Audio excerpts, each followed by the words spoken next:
welcome to another episode of Between the Pipes with Archie from All Everything Entertainment.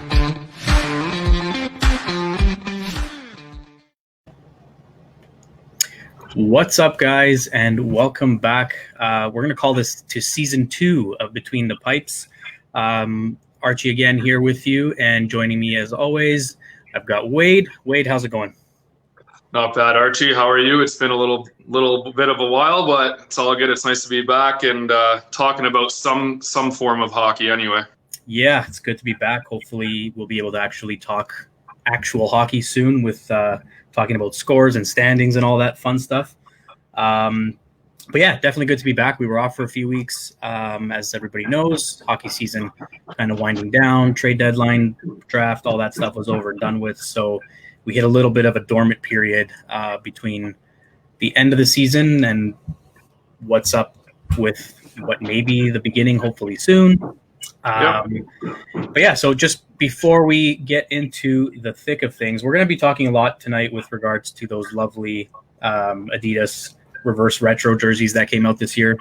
A lot of conversation about those. So we'll dive into that to start off. But before we get to that, I just wanted to thank our partners over at Manscaped. I will give you guys a quick little video here to kind of give you guys an idea of what we're talking about.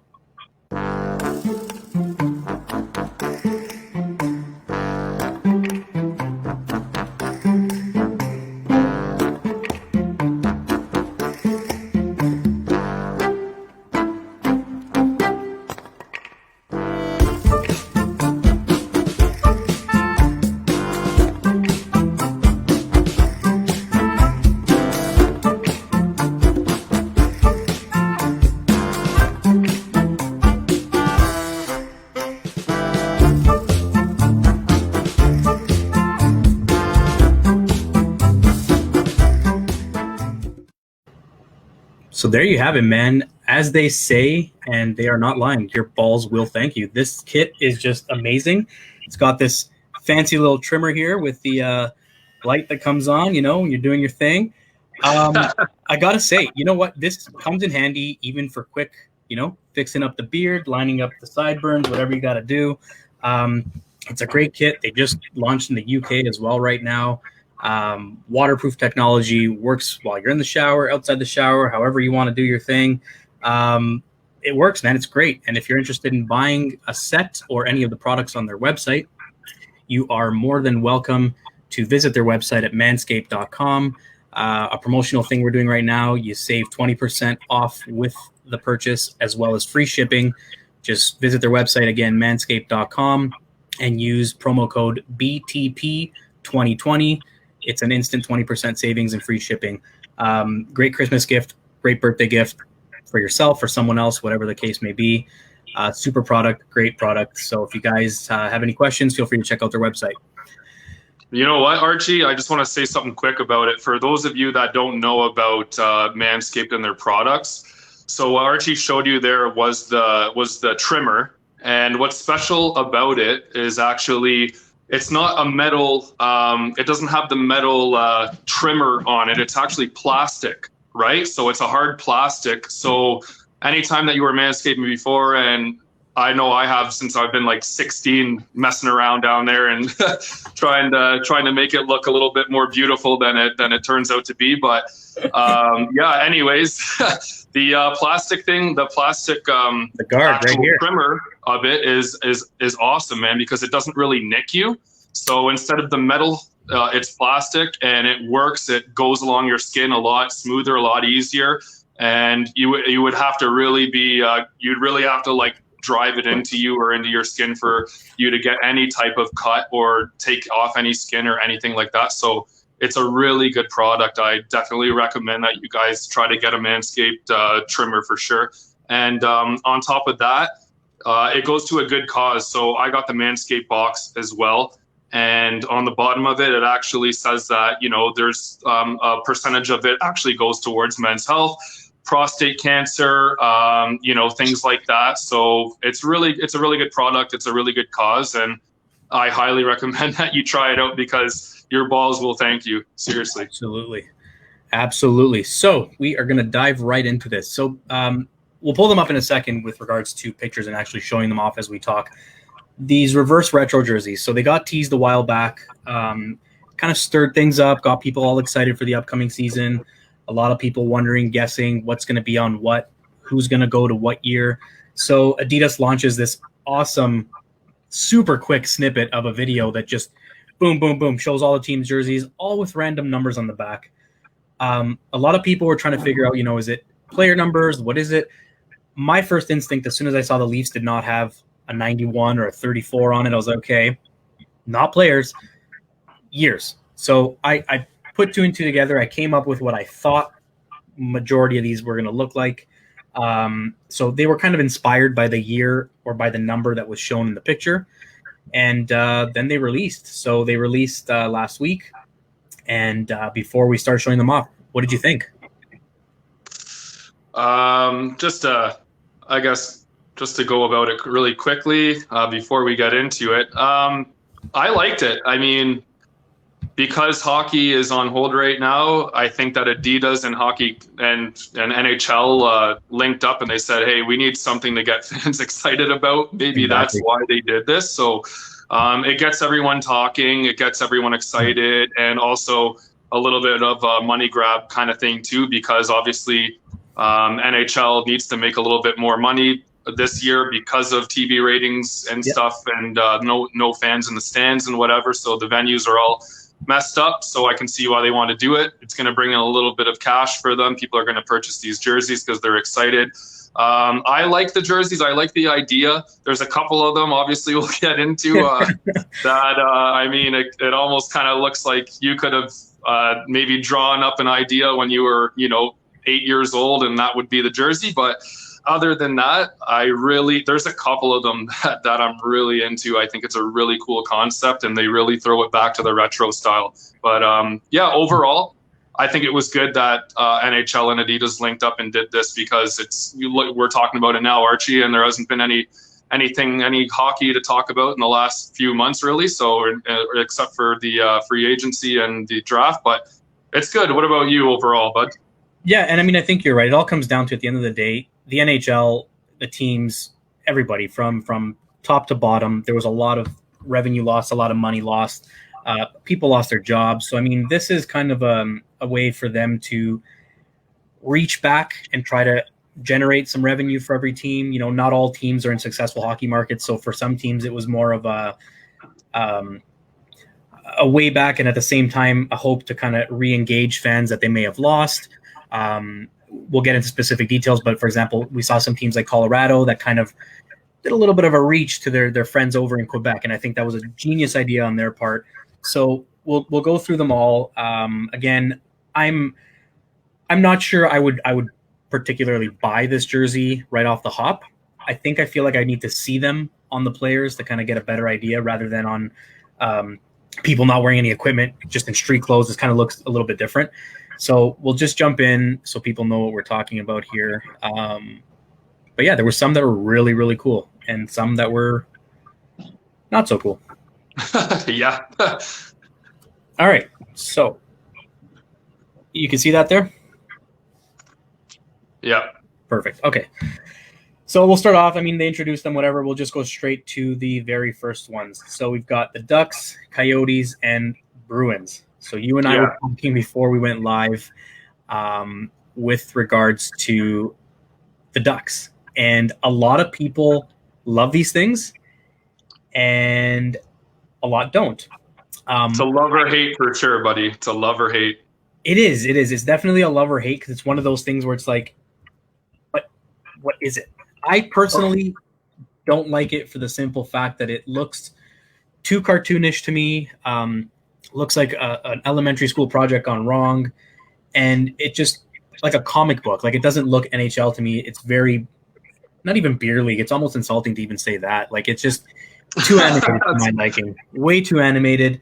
I'll go through the other two too. Like Phoenix or Arizona, I like it. I like them bringing back the old logo. Not a fan of the cactus at the bottom and the orangey color kind of clashing in there. Again, screen printed, looks very cheap, but it's pretty cool going back to that logo. Not a bad one. Boston, I hate Boston with a passion, but you know what? something about this jersey is really appealing. Probably not a good idea to have it on that mustard yellow background in this picture, but it's a cool logo. I mean, Boston's logo didn't really change much outside of different variations of the B. They pay him homage to the bear thing on the crest on their shoulder.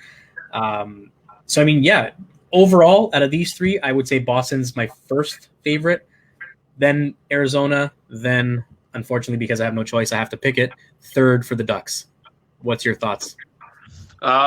This is why this segment is good, buddy. It's definitely gonna hit everyone's nerves because everyone has different opinions. So even right off the bat, I'll go obviously first with the Ducks. Now, when I first seen the Ducks, I was like, that's so cool. I was like, that is cool, man. They thought right outside of the box. Whatever designers designed that, they were like, okay, we got to really mix it up.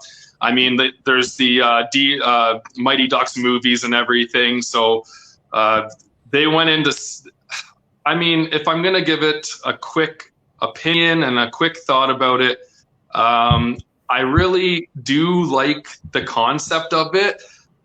Just it's the full out image of the duck, right? It's not just the face or anything like that. He has the hockey stick. He's jumping out of water, but there's ice there. So that kind of tripped me out a little bit. I don't know what they were thinking. Like, why wouldn't it just be like waves of like splashing water and he's jumping out of the water? But instead it's like these ice chunks. So it kind of drew me away. Like, okay, maybe I don't know. Maybe he's around an iceberg or something. I mean, what the heck's going on? The other thing I like, the colors are all right. It's just a little bit too white everywhere for me. I think that it would have changed it up if the duck head was actually yellow.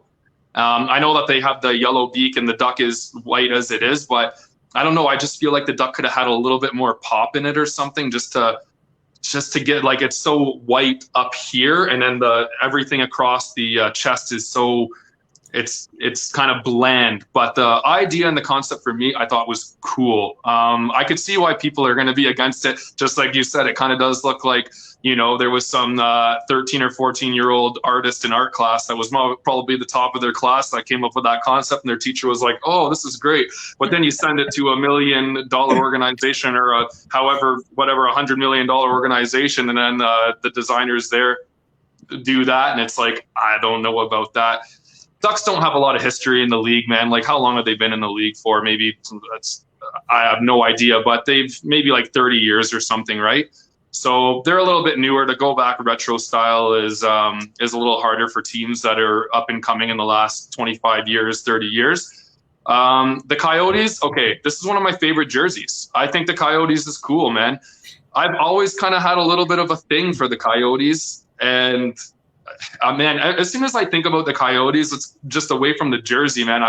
Austin Matthews scares the hell out of me. Just, you know, free agent in 2024, 2025, and he's a Arizona Coyote fan. And Shane Doan was his idol. Shane Doan was in a picture like yesterday with that jersey on, and I was like, oh, that jersey's and cool. And a foreshadowing that you don't want to see.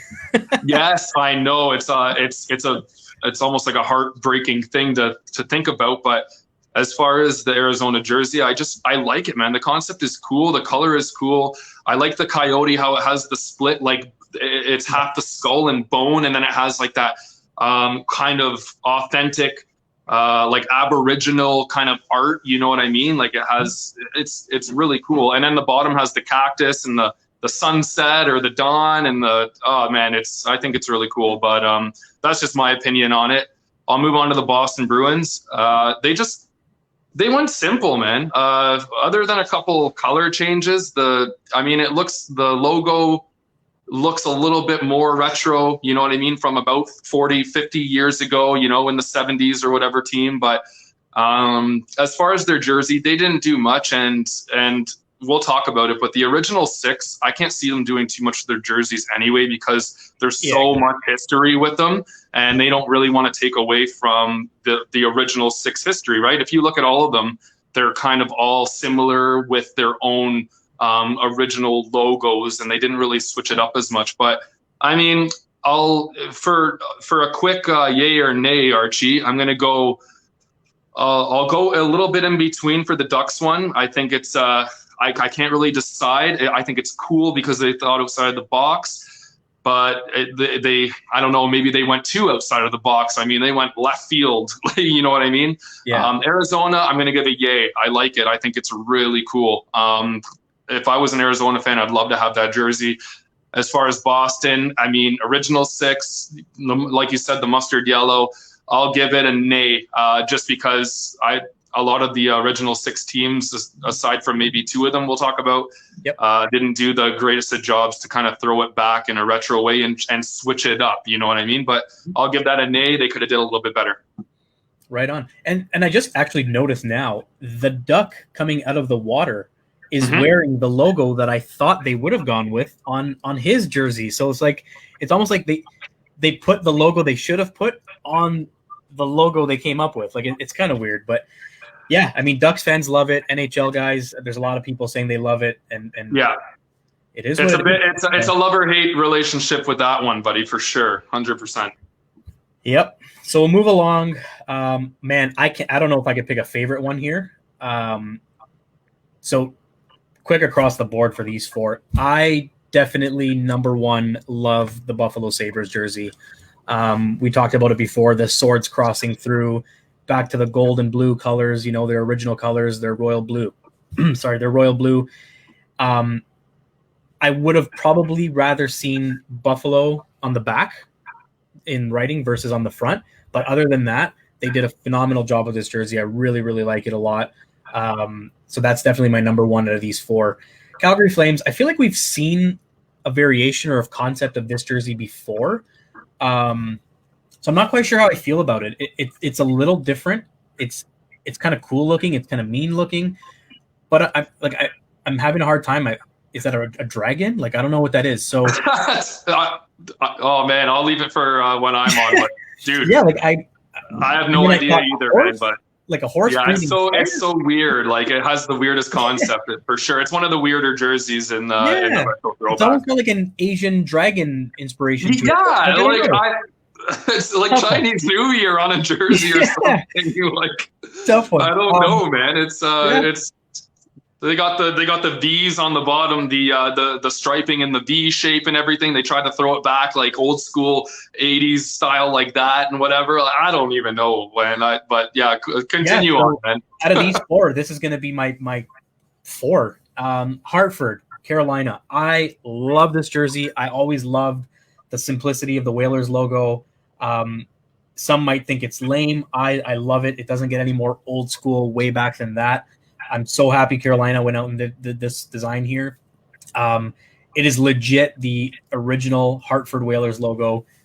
No changes to it. I love it. I love it so much. So that's a number 2, very close with Buffalo. And then Chicago, same thing. I feel like I've seen this jersey before. That being said, I've always been a huge fan of the Blackhawks logo, and I don't know that I ever wanted to change it. I love their design. This picture kind of doesn't do it justice because it's really turned to the side for some reason, but their original logo I've always been a fan of, and I'm not sure. I know that there was some controversy with some of the other teams in other professional sports, but the Chicago Blackhawks actually got a lot of positive feedback, and they issued a statement on how they got the logo and where they went through to get it approved and how it was voted in favor of. So no hate to the Chicago Blackhawks. Love the logo, love the name. Again, you mentioned it, the original 6 teams, kind of hard to make much changes with them. So yeah, they're nice. I've always liked the Hawks logos, nice colors, but in this group, it's definitely Buffalo and Carolina taking it for me. All right. So, and would you, so I guess you're on the side of nays for the other 2? Yeah, I mean, if I had to say yay and nay, I'm going to say yay to Buffalo and Carolina, and ironically, nay to the horse-looking thing on Calgary's jersey. Yeah. And Chicago, I mean, they didn't change much, and I get it, but yeah, a nay. Okay. Archie, the Buffalo Sabres jersey right away was the one that stood out for me. Like, I even went online on like TSN when they released them on Instagram, and I wrote, like, I seen fans talking crap about the Buffalo jersey. I seen some like really loving it. and I just couldn't believe that someone would actually talk smack about that jersey, man. I love.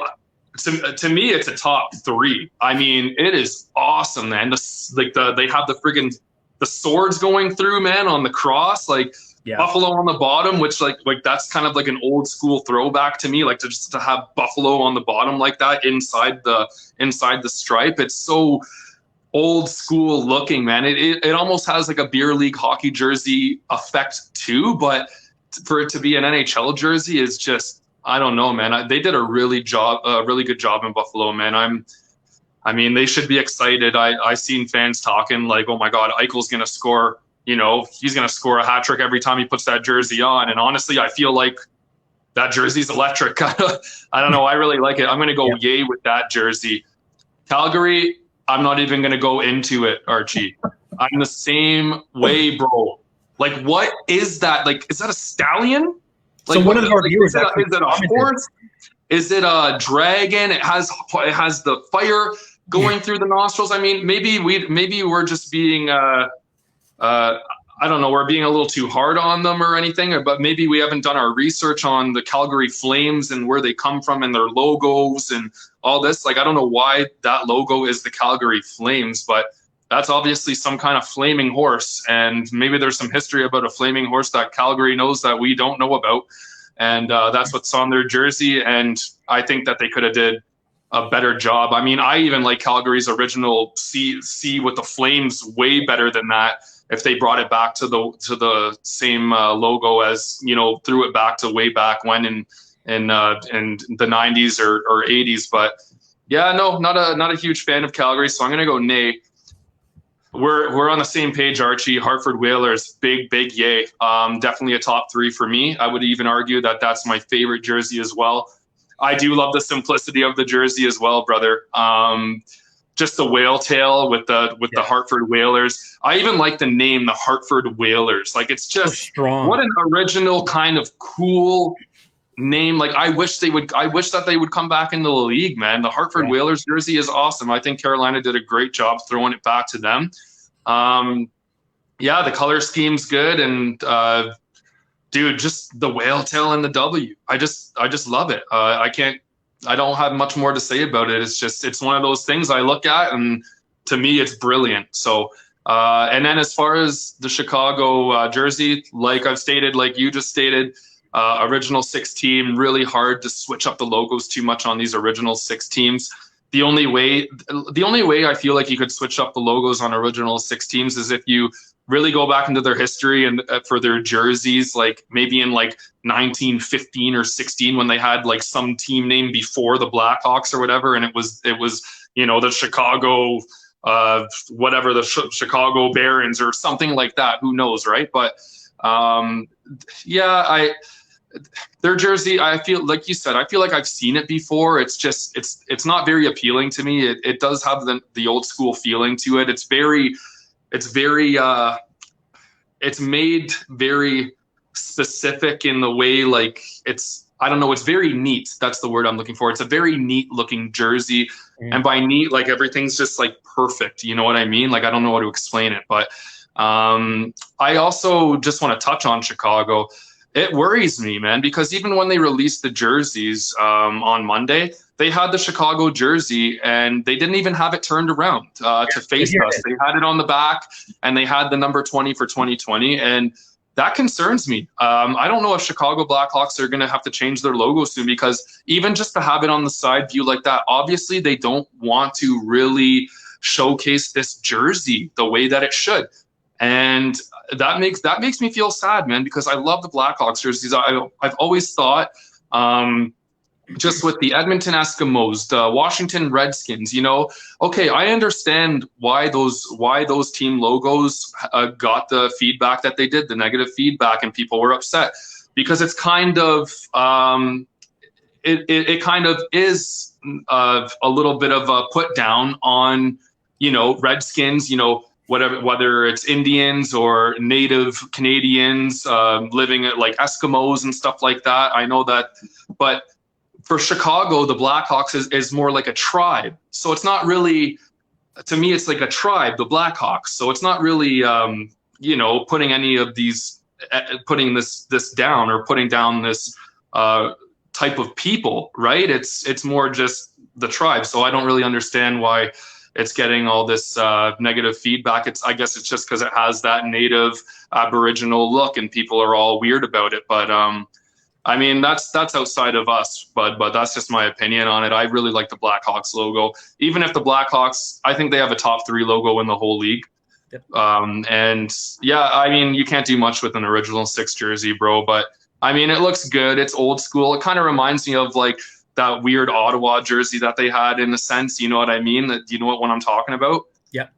It just like it kind of has that Ottawa feel from, I think they wore those jerseys like, I don't know, like 5 or 6 years ago in Ottawa. But anyways, that's my opinion, man. I'm going to go yay for the same as you, man. Yay for Carolina, yay for Buffalo, nay for Calgary, and nay for Chicago. Right on. And then another thing just to mention that I noticed with the Chicago one. So I pulled up a better picture of the front. Now, another thing that concerns me is these jerseys are different. You'll see the red and white lines going across the chest on this one. Oh yeah, look. But even on the elbows, right? Yep. Look at the elbows. Yeah. They don't even have yeah, dude. So there's something fishy going. Weird. There's something fishy going on with this logo, buddy. There's something fishy, and I really, really, really, I'm praying that they don't change it, man, because it's such a cool freaking logo, man. I love the feathers. I love the Indian, the tribal man on it. Like, it's so cool. It's not putting down anyone. You know what I mean? That's just how I feel. I don't know. But anyways. Shoulder patches. Like, it almost feels like Adidas didn't get it done on time for the reveal. And then this is what they're using on the website as, hey, this is our jersey. But it's like, how did they – I don't know. Now that you mention it, it is kind of weird and fishy. Yeah. Going back to the Whalers jersey, I don't know if you've ever noticed this, or it took me a while to notice this, but the H of Hartford is the white cutout area, right? So I've always seen it as the W with the whale tail, Whalers. I never noticed the H for Hartford is in there too, in the cutout between the W and the whale tail. Oh my God. Right? Crazy. Dude, you're right. Why did I never notice that? Yep. As you're staring at it. Oh my God. That logo just got like that logo just went from here to like through the roof for me, man. Yeah. Like it has Hartford Whalers with the whale. Oh, dude. And like you can really see the H now that you said that, man. Yeah. I was mind blown when someone pointed that out. I was like, no. And then I looked, I'm like, oh man, the H is there. And now I see the H all the time. Get a petition going. Let's get the Hartford Whalers back in the NHL, man. I don't care. Like, give the whole town a discount, man. Give the whole city a discount. Like, let's go here. Get an NHL team going again, man. I love those jerseys, but I love them. I can't wait to see them wear these this year. They're a beauty. Yeah. All right. Moving along. So Colorado, throwing back the Quebec Nordiques jerseys while sticking to the Colorado Avalanche colors. I love it. I mean, I loved the Quebec Nordiques colors, the light blue and the white and the red, but this just looks so classy. There's something about that dark purple, I don't know what color that is, like plum, but it just looks so sweet on that logo. And the Nordiques logo is always one of my favorites. The N holding, the little hockey stick in the puck. Like, it's just super old school, classy look. And then, paying tribute to Quebec with the, I forget what they call that. It's on their flag and stuff, right? It's flag, whatever symbol it is. Yeah. So it symbolizes Quebec for sure. Yeah, it's in their flag and everything, right? I guess their provincial flower. So super nice logo. I love it. Columbus.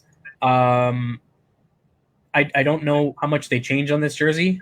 It almost looks like their regular jersey, but again, interesting play on the logo. As you look at it, the ribbon over here kind of forms your C, and the ribbon over here forms your B. Pretty cool. I like that. Columbus Blue Jackets, nice incorporation there. The colors, I almost feel like I'm looking at an all-star jersey when I'm looking at this, so it's kind of weird. Yeah. And the stars on the wrist don't really help the case because it makes it even more. So I'll give Columbus a not a yay, not a nay. It's kind of an in-between. Colorado definitely gets the yay on that logo. And then Dallas. I wish they went North Stars, and we'll get into why they didn't, and I understand it. I I'm not sure how well the silver and the white go. It kind of drowns out the word stars and the outline of the star itself. Again, bringing back the peaks with the green and black line. Too much white for me. It drowns out a lot of the color. I think this jersey had a lot more potential. They could have done a lot better with it. They could have maybe gone all green with white accents versus all white. Kind of reminds me of the Leafs when they came out with that hideous all white jersey for the outdoor game against, I think it was Detroit. Was it the Centennial where they wore all white with the white pants too? Or was that yes, that was the Centennial Classic with the white jersey. Yeah. So horrible. Reminds me of that. I hope Dallas doesn't come out wearing white pants when they wear that jersey because it's going to look so bad on the ice. But I'm going to go with what should have been a yay. I'm going to give Dallas a nay on this one. So I'm going with yay, nay. Wonderful. Good job, Archie. I like that. Quebec, Quebec Nordiques jersey with the Colorado colors. I'm into it, man. Awesome throwback. You know, it's a little easier for these teams and these designers for these teams to kind of, if a team's taken over, then they can really throw that retro style into their design because they've taken over a team. And this is retro. This is going back years. So Quebec, obviously, if no one on here knows, Colorado took over the Quebec Nordiques a long while ago or whatever. And when was that, Archie? Do you even know? Like, is that like 80s now? 80s, 90s, early 90s? I don't know. Well, maybe even before then. Like, I don't even know how long Quebec was in the league for, man. What did they get? Like 15, 20 years? I have no idea. Yeah, I'd have to look back on that. But yeah, they did. Yeah, anyways, that's going too far into that's looking too far into all that. But I really like what Colorado did. I think it's really cool. I don't need to spend too much time on it. It's a full yay for me.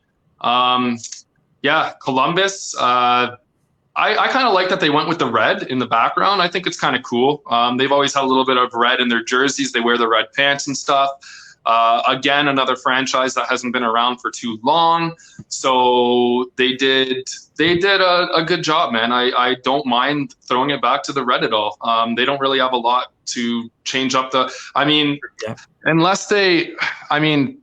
it would be kind of cool if they kind of had the cannon in there somehow. Like, I don't know. Like the Columbus cannon is really cool. So if they had some kind of like throwback, like to heritage, like cannon, to a like heritage cannon or something like that, that would be cool. But I'll give that a yay. I think that Columbus did a decent job for how long they've been in the league for a throwback. Okay, this brings me to Dallas.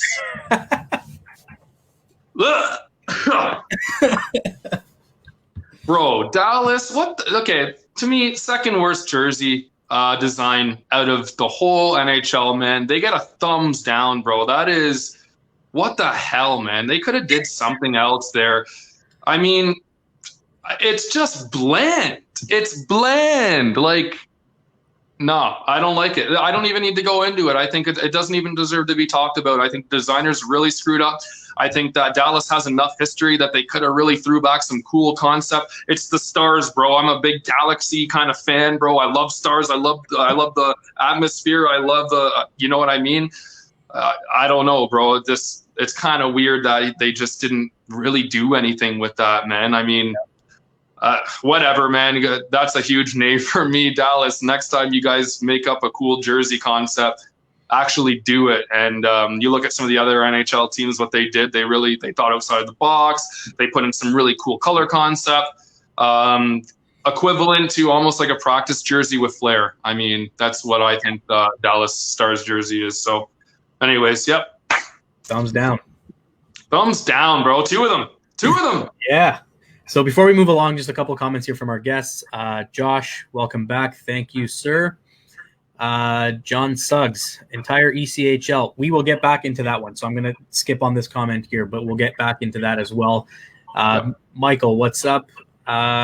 He agrees. Colorado jersey is amazing. Absolutely. I mean, if I had to buy a jersey that was not a Leafs jersey, Colorado's definitely one of them. It's a beautiful jersey. Hartford, Colorado. Hartford, absolutely. Yeah. Michael also says the Ducks jersey has nice colors, but I wish they would have put the logo that we saw on Korea throughout his career. Agreed. You gotta love that Mighty Ducks logo, man. Yep. You gotta love that duck logo. It's so cool. It's so authentic, man. You can't beat that. It's the only logo in the NHL that has that cartoony kind of feel. Like it's almost like a mean Daffy Duck. You know what I mean? Yeah. Like I love it. You know what I mean? Too bad that I think they did a decent job. They tried to do something different from everyone else, but what are you gonna do, man? Sometimes you swing for the fences and you don't make it there, you know. So exactly. All good. I definitely like the effort. Yep. And then going back to the Whalers, looks like a few people didn't know about the H in there, because Daniel Bakley also says pretty crazy, the H. John Thug says, how you didn't notice that? Oh my God, really? Yeah, man. Didn't notice it. And I'm going to say, hey, I didn't notice it. I've been watching NHL and been a huge fan of NHL hockey my whole life. And I mean, I was born in 92, guys. So I'm 28 right now. And I didn't really get to see Hartford Whalers, but to me, the design is really cool. And I had no idea from all the times that I have seen it and it's been brought up in the NHL or online or whatever. Until now, had no idea that H was there, and that just makes it way more cool. Like, I want a Hartford Whalers jersey, man. Yeah, man. Josh also says, never noticed the H before. The jersey's friggin' awesome. It is, man. I really love that jersey. And even their green version with the white W, it looks so sick. And all I picture is Gordie Howe in that jersey. I love it. Like, it's such a nice jersey. Did Gordie Howe play for the Hartford Whalers? Yeah. Oh, dude, what a jersey to get, man. What a great jersey. Mr. Hockey, let's go. Beautiful, beautiful jersey. And then touching back on the Colorado one. Oh, Michael, thank you, sir. Fleur de lis. That is the little flower on the bottom. The Fleur de lis. So nice. Thank you very much on that one. We needed to clarify that. Perfect. Okay, so moving along to the next set of jerseys. Oh, boy. Okay. I feel like I'm going to go through this pretty quick. Okay, yeah, do it. It's I'm the same way. Let's go. So I'm going nay with Detroit. It looks even worse than Dallas's practice jersey, and I love Detroit's logo. Again, I do prefer this logo over the big D in the middle. I've always loved this picture. Great logo, horrible jersey design. They could have done so much more from a color perspective. It is a glorified practice jersey, almost like the jersey the player wears where you can't touch him at practice. There it is. Edmonton, I don't know. Like, when I see Edmonton, I like to picture glory years. I like to picture Wayne Gretzky lifting the Stanley Cup, Mark Messier. And then I see this, and it's kind of like McDavid's going to look like a ghost. Like, it doesn't do it for me. I would have probably rather seen a lot more orange or darker colors involved. Again, not much you can do with the Oilers logo. I do prefer this Oilers logo over the oil tower that they had one year. Not a big fan of that. But again, it almost looks like a football jersey. Not sure how I feel about it. So I'm going to say nay to the first two. Florida Panthers. I've always liked their logo. It's kind of cool. The Panther kind of jumping out at you like that. Underrated for sure. I like it too. I like it. The colors go really well together. They got the red with the gold accent and the dark blue. Out of the three, Florida's a definite yay for me. The other two were not even close. They missed by far. So Florida's pretty cool. Yeah, I'll just start with Florida as well. I like Florida. I think Florida did a really cool job, and just like you said, man, I'm of the same opinion. I do like that Florida logo, man. I think it's really cool. Like, it's coming at you. I've always liked that logo. I secretly, I think, outside of being a Leaf fan, I've always kind of had this weird thing for Florida Panthers for sure. Unfortunately, they've had a bad a couple of horrible years in the last decade, except for a couple little shiny moments. But I definitely really like that logo. I like it better than the one they have now, for sure. I wish that they wore this one like all year long. So I give a yay to the Florida jersey. Edmonton just didn't do much, man. I mean, Edmonton has a long history too in the NHL. They've been around for a while, and I've always I thought Edmonton's logo was cool, but it's It's just too plain and simple for me, man. They didn't really do much. They could have went a creative way and did something differently. Don't think that I'm this designer that would can tell you right now off the top of my head what I would think or what kind of concept or what kind of different logo I would put on there, because I really don't have one, because I just don't know. But I think they could have did something different than just that original Edmonton logo there. It looks like another third jersey on a regular day. You know what I mean? Yeah. Detroit. I said Dallas was the second worst one. Detroit is the worst jersey in the NHL, and it's an original 6, man. I mean, you can't do much with an original 6 logo. I get it, but come on.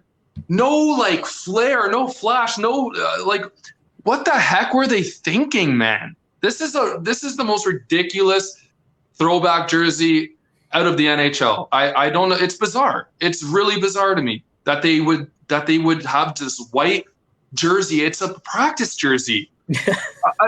Even in practice, I wouldn't even want that jersey. I would want like the black one or the blue one. I don't even know, man. This white one is just, it's god awful. And you know what?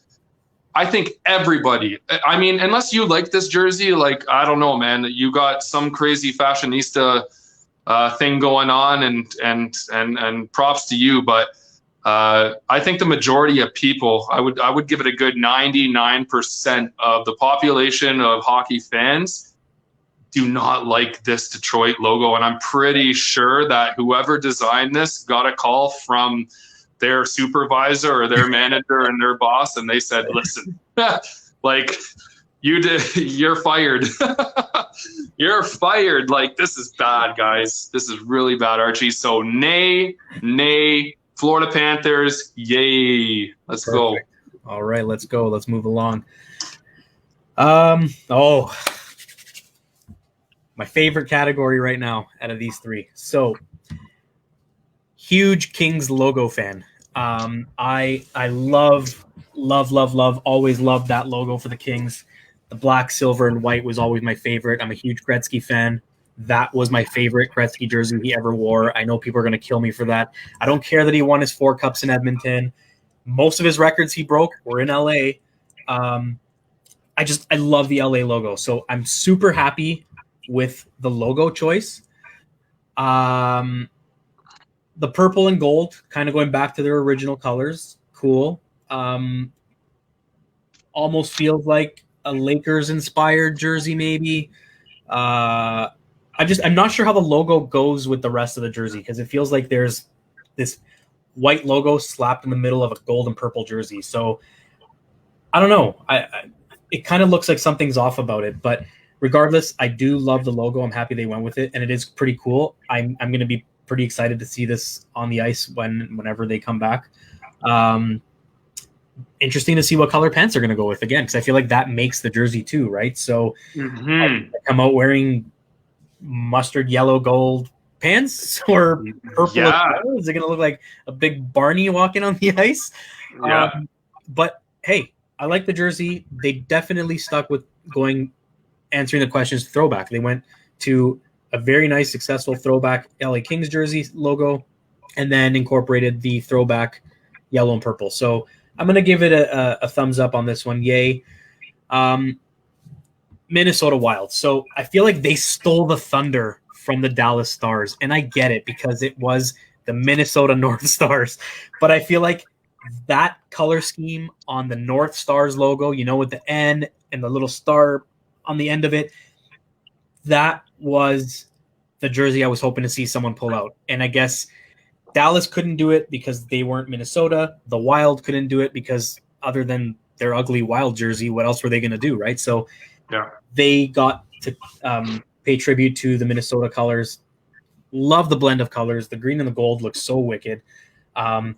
Minnesota's logo actually looks nicer in this design, because I totally agree. Totally agree. You can see it better. Like it actually makes more sense now. It's like a beautiful forest landscape, just over the horizon. I think it's really cool. Yeah, and then again with, I don't know if you've noticed this, I'm sure you might have, but again, that also is supposed to represent the head of something, of some sort of like a beast. So I think when they first came out as the Wild, they might have had something on their shoulders relating to it. But again, with, you know, the portion of this water here representing the mouth, the fang, you got the nose here, the eye. So kind of cool. And I like that you can see it a lot better with these colors. So again, I'm going to give these guys a yay. Montreal, another Original Six logo. Not much you can do. I think Montreal fans would lose their minds if you took this logo off of their chest. I will call it a toilet seat cover because that's what it reminds me of, and I'm a Leaf fan, so that's what we do. But I mean, you got to respect the Canadians. They one of the most storied franchises in the NHL. You know, the H with the original, you know, the Les Habitants. So they've got their logo there. The C, you can't really change it much. I do like the blue and the red together compared to previous years where it's always been the red with the blue stripes. So they added a lot more blue to it. Very simple, but looks nice. So I'm going to give this one a yay as well. So for me, I mean, all three of these, I'm going to give them a thumbs up. Yep. I'll follow up with that, buddy. Kings. Love purple and gold, man. I'm a big fan of their old purple and gold jerseys just with the crown. I've always thought it was really cool. I'm a fan of the LA Kings are cool. I'm a medieval fan, so I like knights. I like armor. I like kings and queens and all that kind of fun stuff from medieval times. So the Kings have always held some kind of special spot. And I was, you know, I'm a huge Drew Doughty fan. But I really like what they did, man. They kept their old logo. The old logo, yeah, they wore that one. How recently was that? Like that was in the 2000s still that they still had that one going, wasn't it? That wasn't like the Kings, that old school Kings logo. Yeah, I believe 90. I want to say they changed it up in 94. Okay, so I was a little bit off, but I like that logo. I mean, I still do like the crown, but dude, just the color scheme, it's old school retro style. The way that they have the stripes, the way that they have the bottom of the jersey with the gold and the white. I'm a big fan, man, and like you said, LA, you know, you have the Lakers, same kind of thing, man, gold and purple. Maybe they were trying to pay some kind of tribute with Kobe Bryant in this too. Like the whole city of LA. LA won the NBA championship this year. So maybe it's just like LA, gold and purple, LA Lakers, Kobe Bryant, throwing it back retro style. I can understand it's the whole city six together, right? There you go, bud. There you go. So yeah, they stopped that one in 98.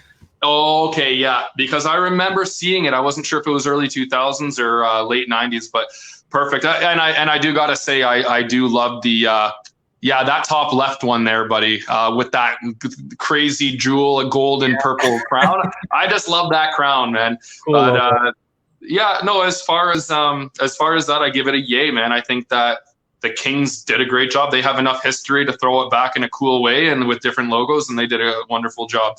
Minnesota Wild, I don't have to go too far into detail about this. I really like it. Like you were just saying, you can kind of see the logo just a little bit better. It's a little easier on the eyes, I guess you could say. Color scheme's cool. I remember when I was playing like NHL 98 or whatever, or 2001 on my PlayStation, I remember I had to build my own team, and I'm pretty sure I went with the same colors for 3 years in a row. I just love those colors. I don't need to go too much into it. I just really like the color scheme, and they didn't really stray away too much from the Wild logo. Montreal, I think Montreal did a fantastic job, man. It's old. That color scheme just looks like, dude, that looks like 1930s. You know what I mean? It just reminds me of an old school, like Habs jersey, you know what I mean? I think they did a really good job. Obviously, another Original Six team. You're not going to change it up too much. And like you said, Montreal fans are on another level. Like, you know what I mean? They just have another level of fandom over there. So you can't switch up the C and the H for them. It's just it's original, it's cool, but the color scheme really does it for me for this one. I'm gonna give 3 yays as well on this, bro. I think all these teams did a fantastic job. Agreed. And Michael, our viewer, says looks like the Lakers invested in an NHL LA franchise.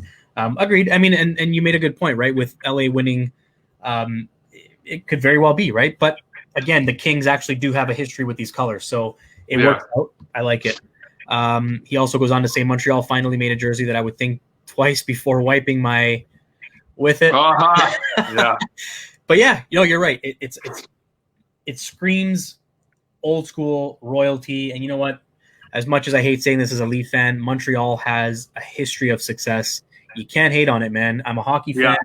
I'm a Leaf fan, yes, but when it comes down to it, there's no franchise that can come anywhere near what the Montreal Canadiens have done. So yeah, they're like their own exclusive NHL city. They're just different, and the fans are a joy. Like if you ever go to a Montreal game in Montreal, I've never been, man, but I have buddies that have, and they said it's actually, you've been to the Gardens in Toronto, or you've been to the Scotiabank place.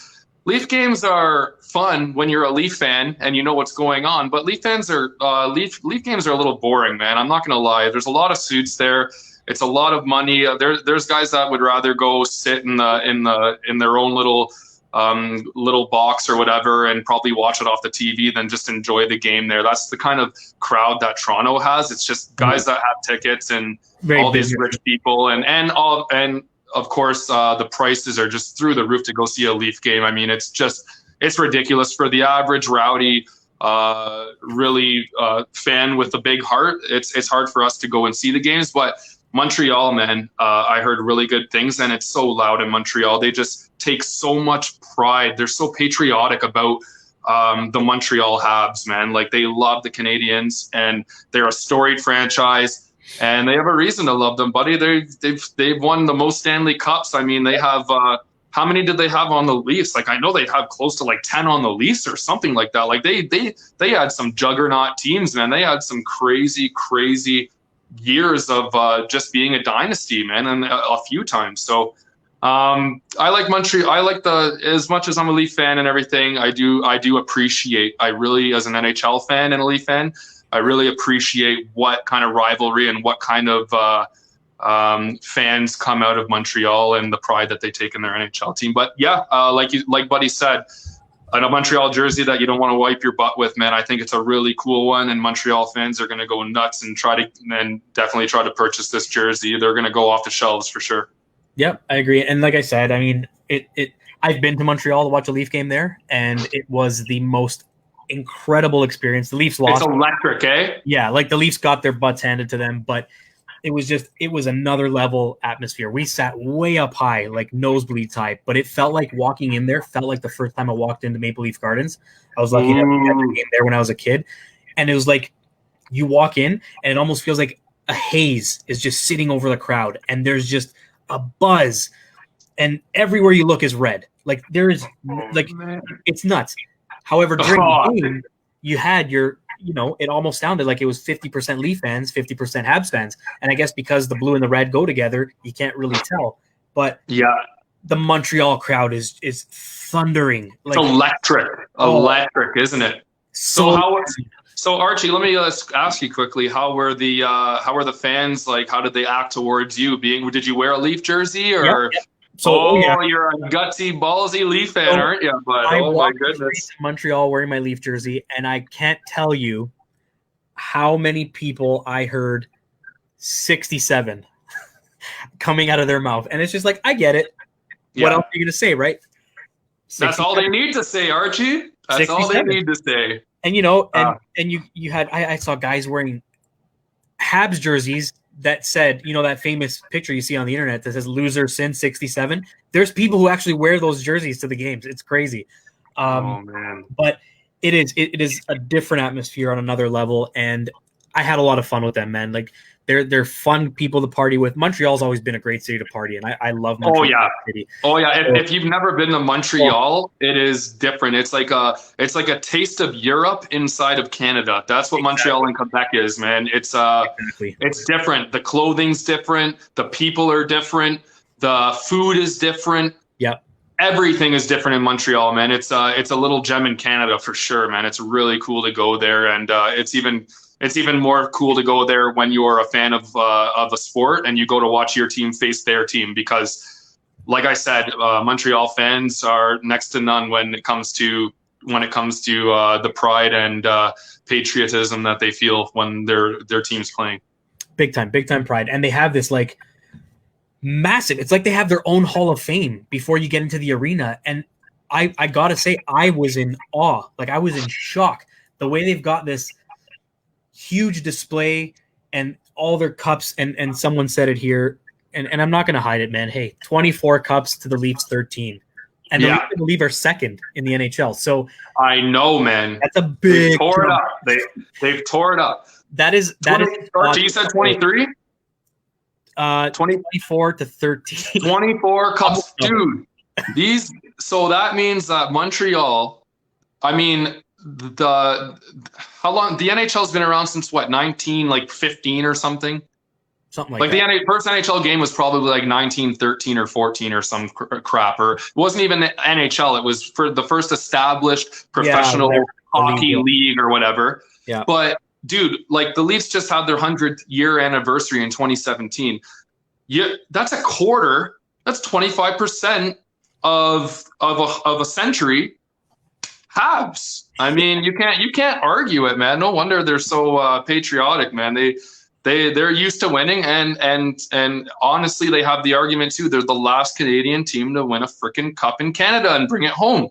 Yep. Hell, even if Montreal won a cup before the Leafs, and it would kill me, trust me, because then I know I have to face the fans and hear them chirp all day, and I'll have nothing to say because I'll be like, oh yeah, blah blah blah, and it'll really like grind my gears. But dude, at the same time, if Montreal were to win a cup and bring it back to Canadian soil, I would honestly, I'm at the point where I'd be freaking happy, because I want the cup at least back in Canada soon, man. The USA has had fun just hoisting the cup year after year after year, man. It's 93, man. It's a long time. And of course, Montreal winning it in 93. And Michael says, so true about the Leafs versus Montreal. Crowd is 50-50. So fun to be there. It is. And I'm assuming he's been there, and it's awesome. It is a next level. If I could say, I mean, I haven't been to many arenas, but watching a Leafs Montreal game in Montreal was one of my highlights in going to games, just because of that. And even just, you enjoy it, man. The back and forth in the streets, it's fun. And at the end of the day, if you're a hockey fan, you can't hate on what Montreal has done. Rivalry time? Absolutely. I won't say that I'll be happy to see the Leafs or the Habs win a cup, just because I'll hear it from my friend Igor, who hasn't chimed in yet. But everybody. To see a cup in Canada, absolutely. I'd love for it to be the Leafs, of course. But even if it was the Leafs, Montreal will still always have 24 Stanley Cups. In our lifetime, we will not see any NHL team surpass Montreal. It's not going to happen. Nope. Not gonna happen. They'll always have that. The Leafs, okay, this is Montreal. This is a Montreal fan in a nutshell. The Leafs could win another 10 Stanley Cups 10 years in a row, and a Montreal fan will say, we have 24. You know what I mean? It's just awesome. Like, I love the rivalry. I love bickering back and forth with other fans. That's what sports is about. It's about excitement. It's about pride. It's about getting on other people's nerves that like other teams. Oh man, you just gotta love everything about it, man. Quick question, Archie. Yeah. Before we move on, when you went to Montreal, did you go to Peel Pub? I don't think so. Man, so quick thing. If you ever go to Montreal, anyone on here, if you ever go, Peel Pub is the pre-drink ritual that all Montreal people do before they go to the bigger clubs at nighttime. You got to go there. It's awesome. The last time I was there, I mean, mind you, was about 10 years ago now, or maybe like 8 years ago. But I mean, you go to this place, 2 hot dogs and a full poutine is like $5. The prices are phenomenal. They have these huge jugs of beer, man. And I'm telling you, it's not your pitcher. It's like 3 pitchers and it's like $20. So you just go there, you get loaded. People are friendly. They're all ready to go. And yeah, you just gotta love that kind of stuff, man. The food is delicious. It's cheap. And they love their beer there in Montreal too, man. That's the beer is cheap in Montreal. Cheapest place in Canada to buy beer, Montreal, Quebec. And for all of our American viewers, after all, we are part of All Everything Entertainment, based out of the U.S. A poutine, yes, you heard that here. Fries and gravy, guys. I know a lot of you guys think we're nuts. With cheese curds, Archie. With cheese curds. That's what makes it. Fries and gravy, and then cheese curds. You guys don't knock it till you try it. If you come to Canada, never mind Tim Hortons and all that other crap you hear, try a poutine. It is an absolute must, and I promise you, you will never have fries the same again. No, poutine is awesome, guys. You can't, I mean, how do you knock fries, gravy, and cheese, man? It's just like one of the greatest mixtures ever. It's 3 things that are, I think, one of the top 3 food things that people just love automatically in life. You know what I mean? Who doesn't like cheese? I mean, I don't know. It's crazy that people don't know what poutine is, and then it's crazy that people wouldn't like poutine, man. But you got to try it. Poutine is awesome. All right, moving along. So another trio of jerseys here. So we've got the Nashville Predators. I feel like I've seen the jersey before as well. Yeah, and I like their logo. It's kind of cool. It's different. I'm not sure how much different they could have been because, again, they haven't been long enough to really throw it back. This specific thing here says the speed, nicks, and the number, striping, and crest borrow from the team's first jersey. They really went with a little bit of a change to their very first jersey, I guess. I don't know. Not much change there. So I like the way it looks. It's okay. But if it comes down to creativity, I'm going to say nay because it doesn't really change from what they usually have. So I'm not sure about that one. New Jersey Devils. Love what they did. I love that they went old school with their logo. The colors, they pretty much matched it bang on with a little bit of a modern look to it. But that N is fire. The colors, they go so well. I don't know if maybe it's because I'm Italian and I got that little bit of an extra itch for it because of the green, white, and red going so nice together. But it's a nice jersey. I love that logo, and I like this better than the black and red and white. So a definite yay on the Devils for that one. Islanders, I'm confused, man. I feel like they could have done something so much better, and as much as some people might hate it, I really wish they brought back the Fisherman on another color level. I feel like maybe the Fisherman with these colors would have looked pretty cool. Again, they incorporated the New York with the Y and the hockey stick in there, and the Islanders. It's a cool logo. I've always liked their logo. Their colors are awesome. Great blend of colors. But I don't know how creative they got with it. I feel like they could have maybe done something a little better. Definitely beats just having the NY logo in there. But yeah, so I'm going to say yay to the Devils, and I'm going to go nay on the other 2. All right. I mean, I don't need to spend a lot of time here. I'll start with New Jersey Devils. Yeah, I like the color scheme. It's put together. It's put together so nice. Like it just flows perfectly. I'm a huge fan of what is that? How many different stripes is that in a row? 1, 2, 3, 4, 5 stripes on the bottom and on the elbows. That's like that's really cool. Like that's throwing it back, man. Like that they went in full retro mode with that one. And I like that jersey, man. It's really cool. Definitely the lines going on the bottom and everything make it for me. It's just just reminds me of like old school stuff. Not too old, but like I don't really remember when in the league that was the style where it was a lot of the stripes everywhere, but it's really cool. I'm going to give it a big yay. Predators, I'm not going to say much about this. I thought this was one of the worst ones, to be honest. This is the bottom 5 of the whole league for me. they could have did something. It just looks the same to me. Like I don't know. It's just bright and in your face, and then you know what I mean. They have their logo there. It's the same one that they've used, and yeah, they could have definitely did something with that, but it is what it is. Whatever designers tried to do something with it, they failed in my opinion. I'm going to give it a big nay.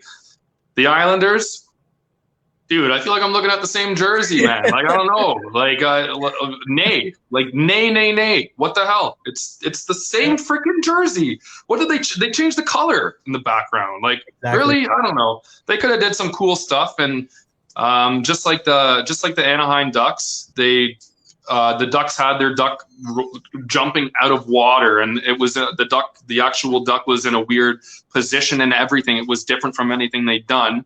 And I feel like if they did bring the fishermen back, it doesn't need to be the old fishermen that they had. They could have had the fishermen like standing a different way or propped up or silhouetted in a different way, and they could have ran with that, and it would have looked really cool. But instead, they have this same logo with a different color scheme.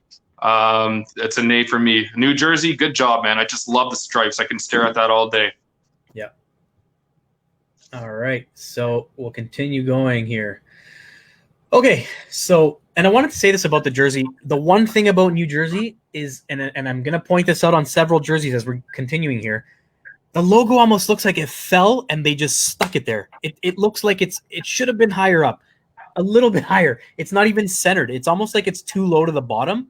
And you'll see it more here with the Rangers. It's on the guy's stomach. Like, it should have been raised just a little bit more. The model in this picture just does not look interested in being in this photo shoot. It kind of kills it. But I do love the return of Lady Liberty on the Rangers jersey. I mean, I was a big fan of the Rangers old school with the Rangers going across, but they did that a lot. And the Lady Liberty is just, it screams New York. It screams tradition, history. And I love how the bottom half kind of still incorporates the old school Rangers logo. So I'm going to give the Rangers a yay. Again, logo placement looks a little funny. I feel like it should have been a little further up. In most cases, I would have thought this was plain. I feel like what I think would have made it look a lot nicer is Americanize it a little more. And by that, I mean, add some more stripes to the bottom of the jersey. Like they could have done a thick stripe, a thick stripe with like big blue stars in it, like make it American. Yes. This is America's team, So I love the logo. I'm going to still give it a yay, but I feel like they missed an opportunity to make it look really nice. So I'm going to give him a yay. Ottawa Senators. Again, I gotta say something about this model. He looks like he's way too into it, but looks like one of the Jonas Brothers. But Ottawa Senators kind of announced at the beginning of the season they were also going back to their 2D logo. They stuck with that as well here.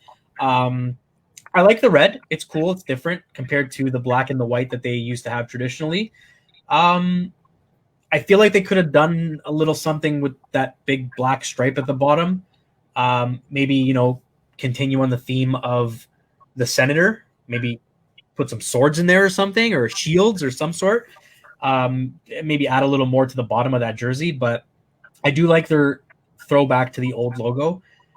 I'm not sure how much it's going to differ from the actual New Jersey designs they introduced because they went with the 2D logo as well. So it might just look like an alternate. But yeah, I'll give him a thumbs up, a yay on that. Philadelphia, I'm torn here because, again, the Flyers is a logo I've always enjoyed because it always had that old school look to it, and I kind of like they never changed it much. And Daniel Bakley with AE is a huge Flyers fan, and we were looking at some of their jerseys of the past, and I think what throws me off here is the white bottom on the sleeves. Mm-hmm. It's a kind of unnecessary, and it brings the focus point to the sleeves instead of to the logo. If it would have gone all black right down, this jersey would have looked pretty sweet.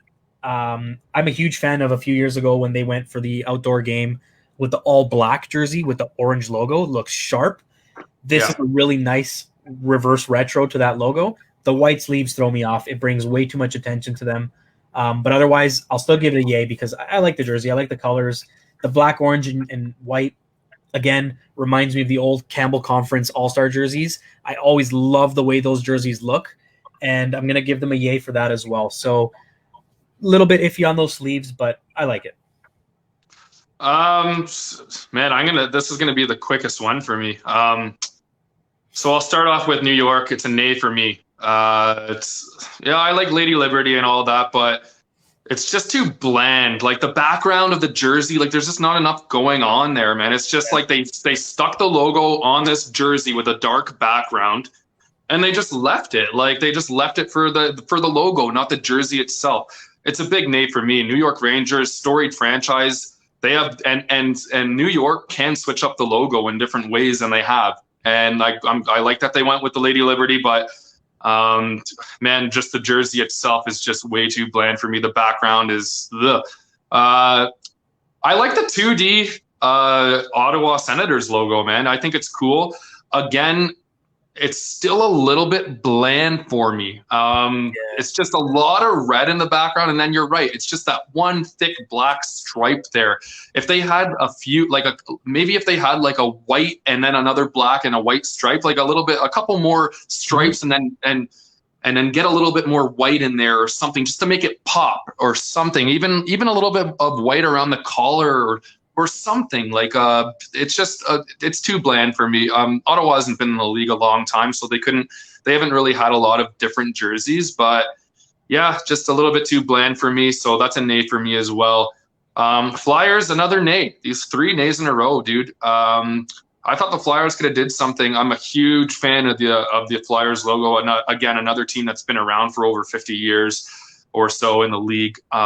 They're a storied franchise. They have a really cool history, and they just, man, I don't know, that jersey just doesn't jump at me and go, this is the Philadelphia Flyers retro jersey.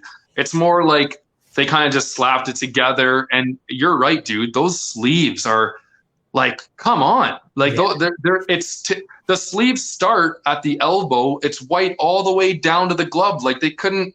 I mean, I would like the jersey better if the sleeves were just orange. Like just right there, just leave it orange.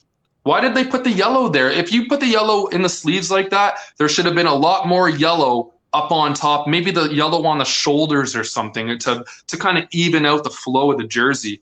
I don't know about it. It's another nay for me. 3 nays, dude. That's the first one for 3 nays. But they could have did something better. All three franchises. Absolutely. So coming along here, I like this category. Okay, so Pittsburgh, the Pittsburgh Penguins killed their jersey, and I don't say that in a good way. I think they killed it. They literally destroyed their jersey.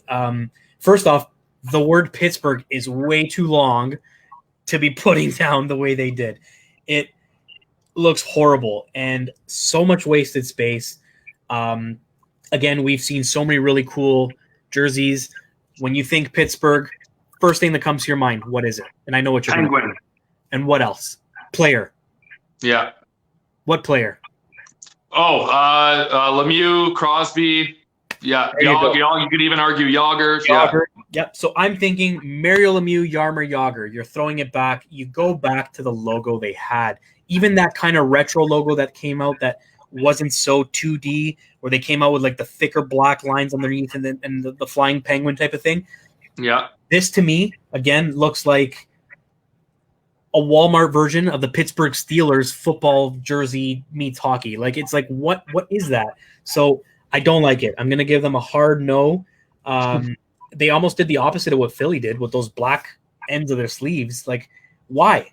Like, it's a weird division all of a sudden. It's like it just ends and a new color starts. Weird. Yeah, for like I feel like if you're gonna just want to spider web off you really quick. I feel like if you're gonna do that from the elbows to the wrist, like all that black there, then you gotta make up, like maybe have some shoulder with some black or something like coming down just to kind of even the flow. It's just I'm not really a big fan, but we'll talk about it after. So Pittsburgh's getting a hard thumbs down for me. Okay. San Jose Sharks. I like it. I like it. There's something about this. As soon as I see it, I'm not going to say Joe Thornton because now I picture him in a Leaf jersey, so I'm going to enjoy that for a bit. But when I see this San Jose, I see Owen Nolan, for some reason, comes to mind. Like, I see old school San Jose Sharks. I like the logo. The colors go. It's always been, there are three colors going into it, that teal blue type of thing. Again, see, this one blends a little better. They did, again, the color just changes, but I feel like it flows nicer with going into the teal again in the collar. And I feel like they could have done a little more with the stripe at the bottom, but the logo's big enough and aggressive enough that it covers a lot of the gray. I'll give it a thumbs up. Could it have been better? Probably. I feel like they probably could have done something different. But it's good. I'll give them the yay. Okay. The St. Louis Blues. I'm interested to hear what you have to say here, Archie. So one of my favorite logos to draw when I was a kid. I used to love drawing this logo. The musical note with the little, the flying musical note. Yep. When I see this jersey, the first picture that comes to my mind is Brett Hull and Wayne Gretzky hugging.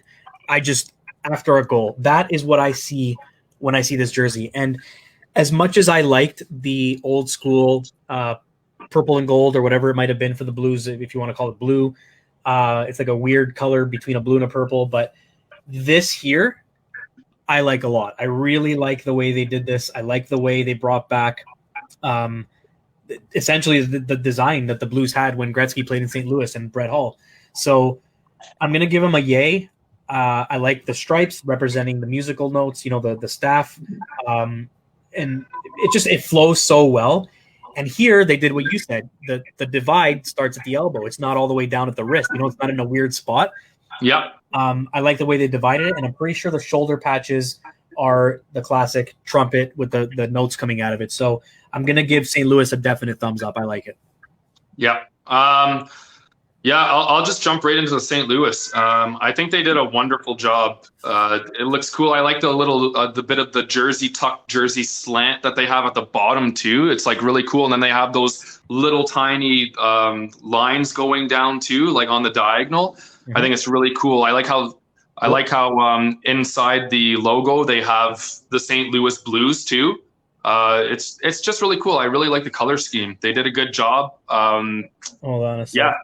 Yeah, no worries. You trying to bring up the logo?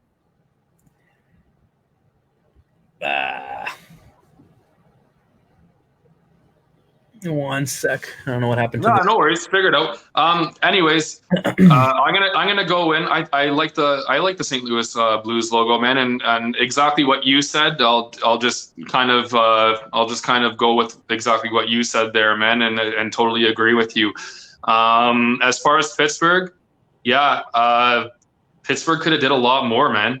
They have the diagonal Pittsburgh just going down the side, and it's just even the placement of it, the diagonal part of it all, it's just kind of weird.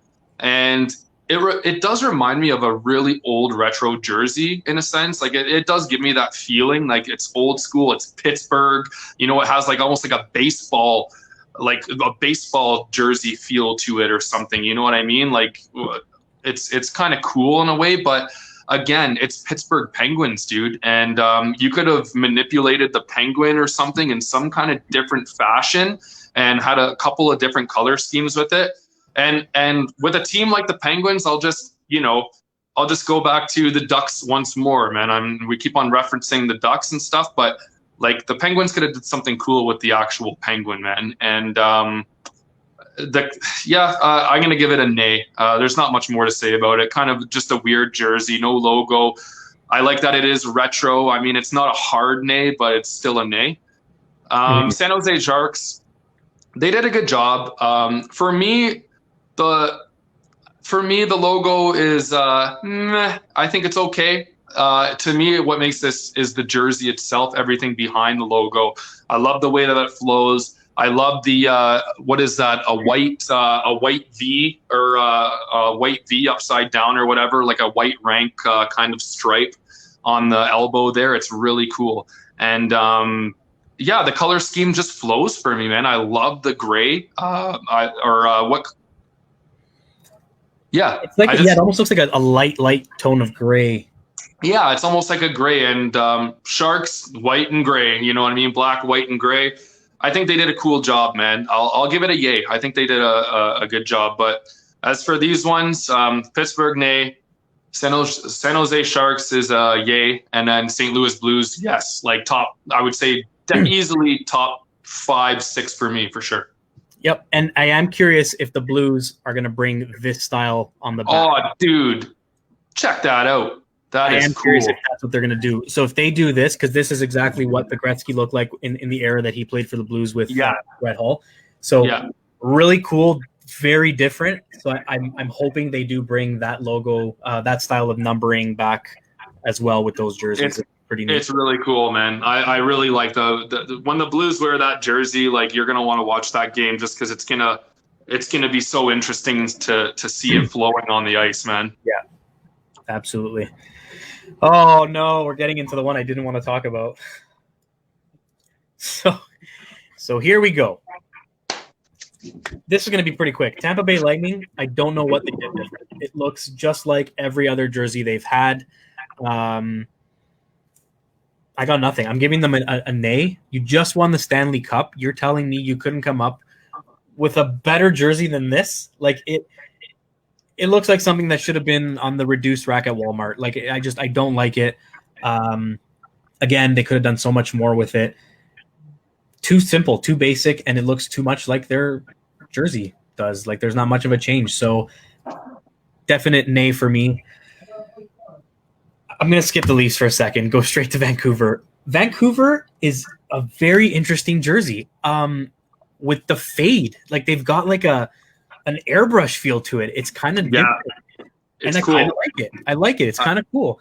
It grows on you. It grows on you. I love what they did with the sleeves. I love the whole jersey except the logo. I really wish they would have gone with the old school Canucks logo. And I'll look up a picture while you're talking, but it's like the Neptune one? Yeah. Yeah, the Neptune one. That's pretty cool.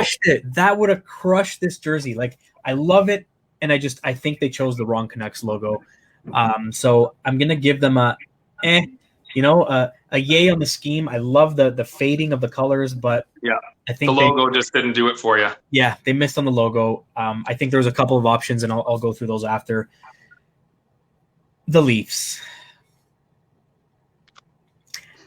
I was so excited when they teased the shoulder because I saw the white going on to the blue and the Leaf logo that, even though you're younger than me, it's that Leafs logo that we grew up watching. Yeah. The Leafs logo. Wendell Clark, Dougie Gilmore days. The days are glory days. The days that Leaf fans will never forget and sometimes wish they could. But those were the days, man. And when I saw that, I thought, finally, they are going to introduce a similar version of that shoulder on the crest. I can't wait to see this thing. And the hype was there. And then this is what came out. And I think it's one of those things where I'm going to have to see it on the ice to make a final decision on it. However, I was a little more disappointed when I found out that that's actually not white. It's a light gray, which the Leafs should have never had. They introduced a little bit of a silver one year, like a metallic chrome, and I hated it. They had a little bit of gray in the Centennial, I think, or the Winter Classic jersey. I didn't like it. Blue and white, man. Don't mess with the colors. And I know, I get it. It's hard to go retro or reverse retro when they had a blue and white version of every jersey they've had. So it's kind of hard. So this would have come down to the big thing for them was the logo.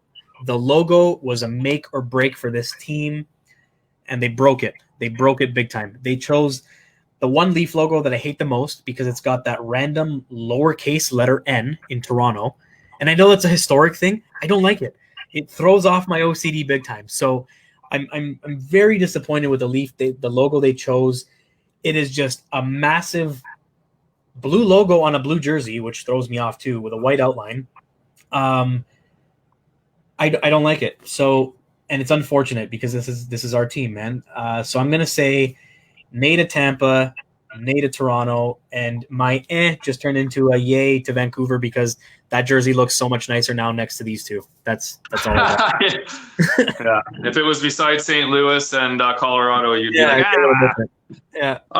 Yeah. Quickly, I'm of the same opinion as you for Tampa Bay, dude. What the hell were they doing, man? I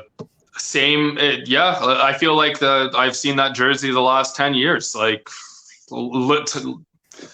very bland, dude. Very bland. They could have did something creative with that. Not a big fan. It's a nice jersey, like as itself, if it wasn't a retro throwback reverse or whatever. But not a big fan. That's a big nay for me. One of the worst ones, just because they didn't do anything. As far as Vancouver, dude, as soon as I seen it, I was like, oh, that's cool. Because I do like the airbrush feel, like right under the sea for Canucks. They kind of have it like airbrushed into the other color there, into the green, right? Yeah, it's like it fades in, like it fades. Yeah, it really looks like it's airbrushed. Yeah, it's faded, and you know what? When they're doing that too, like just having the white outlined around the blue and everything too, and having it diagonal up, it's not just straight cut. You know what I mean? It really flows with the jersey, like it gives it this like aura kind of feel. And then I just like how they incorporated the little white stripe at the bottom, and then they have the blue, and then it goes to the green, which is faded. I don't mind this jersey at all. Even the logo, like I like that Canucks logo. I think it's pretty cool. The Neptune logo was obviously really cool too. It would have been cool if they threw it back to that for sure.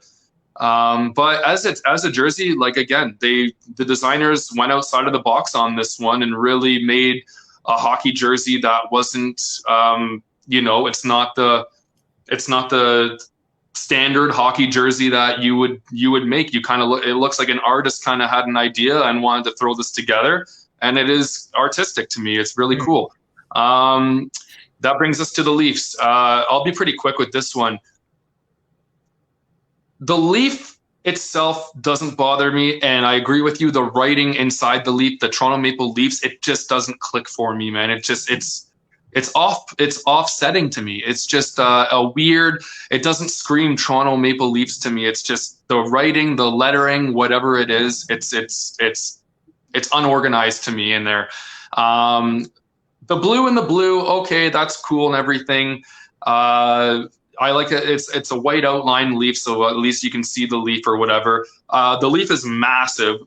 Can't really tell here because this girl isn't really pointed straight at us, but the leaf probably one of the bigger logos, if not the biggest logo in the NHL for the throwback retro. It takes up everything. I like the leaf itself. Like I said, the lettering and how they put the lettering in there, I don't really like. The gray, I don't even mind the gray, but man, it's just bland. It's right down the sleeve. It's the whole sleeve. It's just one big bold line at the bottom. I feel like they could have like messed it up a little bit, or gave some kind of little designs, like different striping feel to it. And I was just a little disappointed with the Leafs one on account of the Leafs were very first, before NHL was even NHL or whatever, and it was just some kind of professional hockey league where you would play a city that was, 100 miles away from you. The Leafs wore the Toronto blue shirts, okay? I don't know if you're a Leaf fan or whatever, but if you go into it, dude, it's just a T, and it's a T, and then it has two curves on the top of the T, the horizontal part that's curving down, and it's just a T. To me, that is old school throwback retro. And if they just use that, and I think it would look a lot more cool, man, just to have like that retro feel, because we've seen the Toronto Maple Leaf, like the actual leaf, for so bloody long, except for when they wear like St. Pat's jersey or Arenas jersey. So if you know the Toronto Arenas jerseys, it's the same T. Right there. Right there. The same T, but without the Arenas. Just the T. I think it would have looked like a cool, like a high school hockey team from like the 90s or the 80s, just like one kind of concept. Dude, it would have been cool. I think the Toronto Maple Leafs dropped the ball a little bit with it. They kind of whipped it together. I can see like some people liking it, and but yeah, I'm just not really a big fan of the lettering and the jersey itself with the design of the jersey. So Yeah, I'm going to go nay for Leafs. I'm going to go big nay for Tampa Bay. And I'm going to go yay for Canucks. I think Canucks did a cool kind of job, man. So good on them. Right on. Just a couple things. So that Michael commented, and I laughed when I saw this comment because he's so right. Yeah.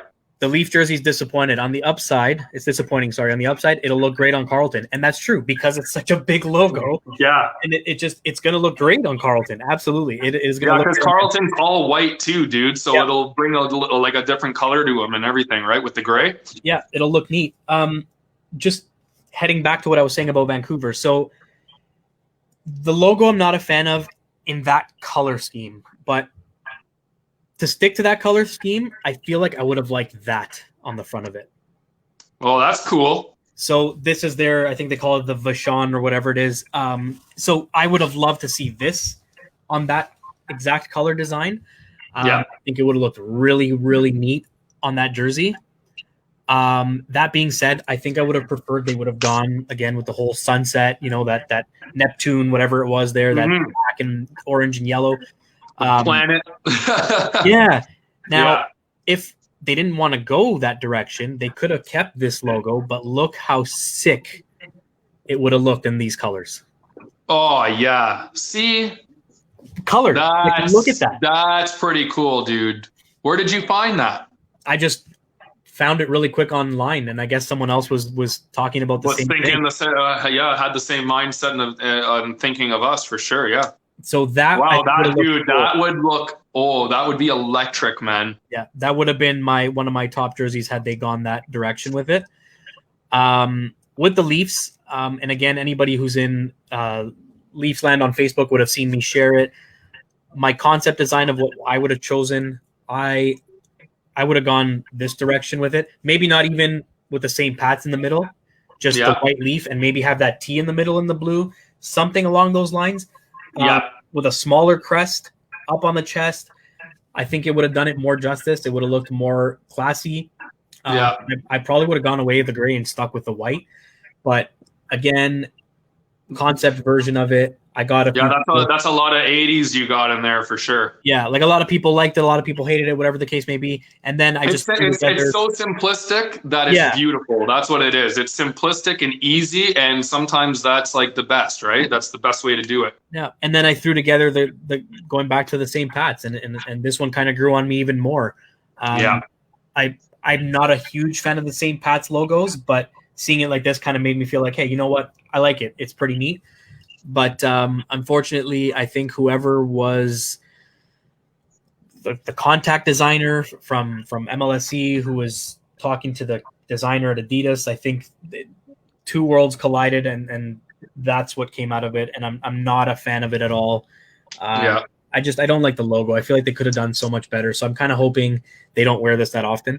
And just to throw it in there again, Archie, don't forget it's an original 6 team, so it's always a little bit harder to appease. They have the most fans, they have the most pressure to make these jerseys. They don't want to hear too much backlash, or there's always going to be mixed opinions. But I agree, dude. Where is it here? Could have did a little bit of a better job for sure, man. I think that you should have been the designer for sure, man. I like the St. Pat's inside that old 80s style Toronto Maple Leaf. That's pretty cool concept. Yeah, and I was trying to find I had a magazine that actually showed the history of the Leafs jerseys, and I feel like looking at, because I've got it up on the wall as well, all of their jerseys from the past, when you look at way back, all had what we talked about, those multiple stripes going along the bottom. Yeah, dude. And with all the blue on this jersey, they totally could have added some more stripes along the arm. I'm not sure they got all the way down, but I did like that because it reminded me of 85, the year they drafted Wendell Clark. And that famous picture where he's got his arm up like this and you see the white stripe going down. So I was really excited when I saw that. And then the front logo just killed it for me. So I'm not a huge fan. Again, it might change. When I see it on actual players, it might be a little bit different. So we'll see what happens there. You never know, bud. You never know until you really see it on TV. Okay, that brings us to Vegas. Vegas hasn't been around long enough to be able to say throwback, and I guess that's why they called it reverse retro. It was just more of a matter of mixing around some colors and whatnot. I don't like it. I feel like it's kind of a ripoff of the Sabres logo and their own concept of it. I feel like they could have done a lot better with it, considering, it's Golden Knights. Like, it's a cool name. It's a cool logo. Then they came out with this, which I believe is their shoulder patch on their regular jersey. So I'm not sure that they really put much effort into this one. The colors do not flow at all. There's black, there's gold, there's gray. It's ugly. It's ugly. Hideous. I think I don't understand the red, to be honest. I think they never should have touched the red at all, because they were always black and gold. Like, that was their thing. And I don't like that they threw this red accent into it. So hard nay for me on that one. Washington Capitals, I'm torn on this. And I also feel like the C is on the wrong side because of the way the logo is designed.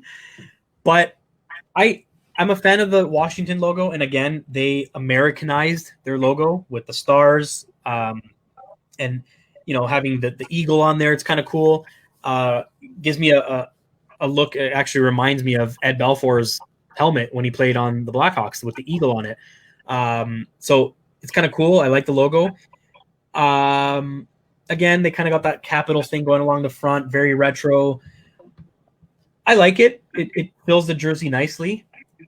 They did what you said again, the low color. Instead of just having the low color, they added some stripes in there to kind of break it up nicely. It worked out okay. The dark blue with the red flows really well with a little bit of the white accent. The logo sticks out nicely. So I'll give it a yay. I mean, I do like it a lot better than having a picture of the White House in there. Like, this is definitely a much nicer logo. Although I am a huge fan of the Capitals coming across with the L being the hockey stick. I really like that logo. So I'll still give them a yay because I think it looks pretty nice. It'll look pretty neat on them. And then Winnipeg. I have always been a fan of the Jets' original logo from when I was a kid, and this is pretty much it. However, I think they screwed up somewhere because the gray drowns out the blue in the logo, and then the light blue in the dark blue kind of drowns out as well. And I think they kind of messed up. I know they tried to keep their dark blue, light blue color scheme going. But I feel like this could have been nicer. It almost looks like a Toronto Argonauts sweater with the Jets logo on it. And again, I'm pretty sure their original jerseys had a little bit of a red accent. Like, where's the red? Like, why is that not in there? Canadian team. I feel like they didn't incorporate Canada. So I'm gonna say nay to this one. I think the gray really drowns out the rest of the jerseys. So I'm giving 2 nays, and the only thumbs up is going to Washington because it just looks really cool. Looks nice. Yeah, I'll start with Washington because that's my only yay here. I love it, dude. I think the Washington Capitals did a great job. I love the red all over. They evened it out and made it flow nice. I like how they have the sleeves with the red, the black, the white there, and then the end of it's black. Like, it really, the bottom of the jersey, it just flows nice to me, man. And I love the eagle. I love that eagle logo, man. It's just the Washington Capitals eagle. You have the stars inside of it. You have Capitals on the bottom in the lettering. It's old school. It's on a slant. That's, like, to me, that's just old school, like Gretzky Scott style in Gretzky times of jersey wearing. Really cool to me, dude. I'm a big fan of the Washington one. I'll go to the Jets. Not really a fan of this one, man. I can't even really describe this, man. Like, this logo just doesn't really do it for me either. The only thing I like about this logo is the little jet on the left there. I mean, that's, like, kind of cool. I like how they incorporate the jet, the actual fighter jet there. But as far as everything else, like, the jersey has this kind of odd flow to it, man, where they have the white outline. It's like a perimeter line that they just have going across the whole jersey like this to give it like a picture frame-esque kind of thing going. And the color scheme kind of throws me off. Like, if it's Winnipeg, I wouldn't mind seeing a little bit more of the blue and the and or white in there, and like you said, in their other jerseys they have the red maple leaf and stuff like that. Correct? Yeah, they got a little bit of red in there. Yep. Yeah, like I don't know. There's not much to say, man. I like the Jets logo right now. I think that the Jets logo right now is really cool. Yeah. If they kind of threw a different color scheme on that, then that would have looked really cool, and put like Winnipeg on the top of it or something, or on the bottom, like kind of like what Washington did. You know what I mean? Yeah, that's it. I give it a nay. Dude, the Golden Knights, like what the hell is that? Like, I thought it was a star, and then it looks like one of the bang emojis that you have in your phone, and like what the hell is going on there? I don't even know what that is. Like the bottom of the jersey is kind of distracting too. Like it's all like they don't have anything up here and on the shoulders. It's just like this bland background of red. Then they have the two swords going downwards into this weird orbit friggin' molecule looking thing. Like, I don't know. Dude, when it comes to the Golden Knights, I don't know if anyone else thinks like this, but I'm just not a fan of the name Golden Knights. I wish it was the Las Vegas Knights. The LV Knights, LVK, I don't know, Las Vegas Knights. Why is it golden, man? I don't remember any time when I was in history class reading about no golden knight coming on a horse or whatever. I've heard of a black knight. I know a silver knight. I know a bronze knight. I don't know about no friggin' golden knight. So it just like really throws me off. I don't know if someone knows a little bit more about the history of Las Vegas and gold or something like that. But dude, I just don't like the concept of Golden Knight. If it was Las Vegas Knights, and they could have had some sick ass knight with a sword or some kind of like axe sword, and he has the mohawk with the red on it or something, and he's like slaying, like about to slay a dragon or something, and it's him. Like it could have been so cool, or like a knight with like the sword down like that, like in the soil. Like this is Vegas. Like don't mess around. I don't know, man. They really like, what the heck, man. This is one of the worst jerseys for me, Archie. I don't like it. Like, I don't know what the designers were doing. I don't even care that they've only been in the league for going on 4 years. That jersey is ugly. That's it. Agreed. I honestly think the London Knights have a better looking Knights jersey. Like I love the OHL's London Knights jersey. Like that. Yeah, dude. Oh, so do I. I think it's great. So when you see this, and you're right, like you never heard of a golden knight. It was a knight in shining armor, a black knight, silver knight. So it's like, I really think they just took the gold because everybody associates Vegas with the golden nugget and gold because it's just money, lots of money flowing from the casinos. But I don't know. I'm turning to some of these comments because they're kind of funny. It's where was it here? So the Vegas logo looks like a Pokemon. Yeah, it does. It looks like a really weird. No. You know what it looks like, dude? Whoever said that, it looks like a Pokemon energy. Like one of those energy friggin' things that you would get, and you would be like, "Oh, this is electrical," or "This is a friggin' whatever kind of energy," right? I don't know. Like that's what it looks like, dude. They really messed up. Hideous. Daniel also, he says he loves the Jets personally. This is the Flyers fan, so that explains a lot. But then we got Jets jersey is nice. It looks kind of like a mix between a tracksuit and a two-piece cotton pajama. Yeah, it looks like Christmas PJ. Something like that's a good way to explain it for sure, man. Good on you with that comment. The Capitals jersey screams Peter Bondra, really nice. Yes, that's exactly what I look at when I see that. I don't think Ovi, I think Bondra, like old school Capitals days. So it's a neat looking jersey. And he also mentions the Vegas might drop golden eventually, just like the Mighty Ducks became the Ducks. I hope they do. It just sounds nicer. The Las Vegas Knights. Why Golden Knights? Like it just too long of a name. I don't know what they were thinking. And and personally, like the Mighty Ducks was so cool because of the movies. Let's be adults here and grow up. But the Anaheim Ducks is the way that it should be. Absolutely. So that concludes the jersey review. I mean, it's there was a lot going on there and a lot of different jerseys, and I feel like maybe some of them might have been rushed or not well thought out the way they should have. Like Detroit and Dallas for sure. Detroit and Dallas last minute. Awful. Chicago looks like it never made it there, so they just put the person sideways to kind of show you something. I don't know what happened. New York Islanders just kind of stayed the same. Edmonton kind of stayed the same.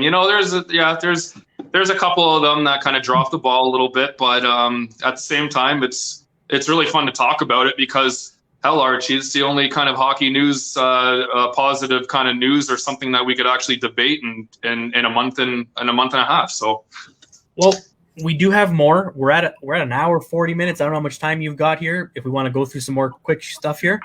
Yeah, dude, I'm down. We can talk for a little bit longer. It's Friday night. I'm not. I don't have any big plans. All right, so we'll go into the World Juniors.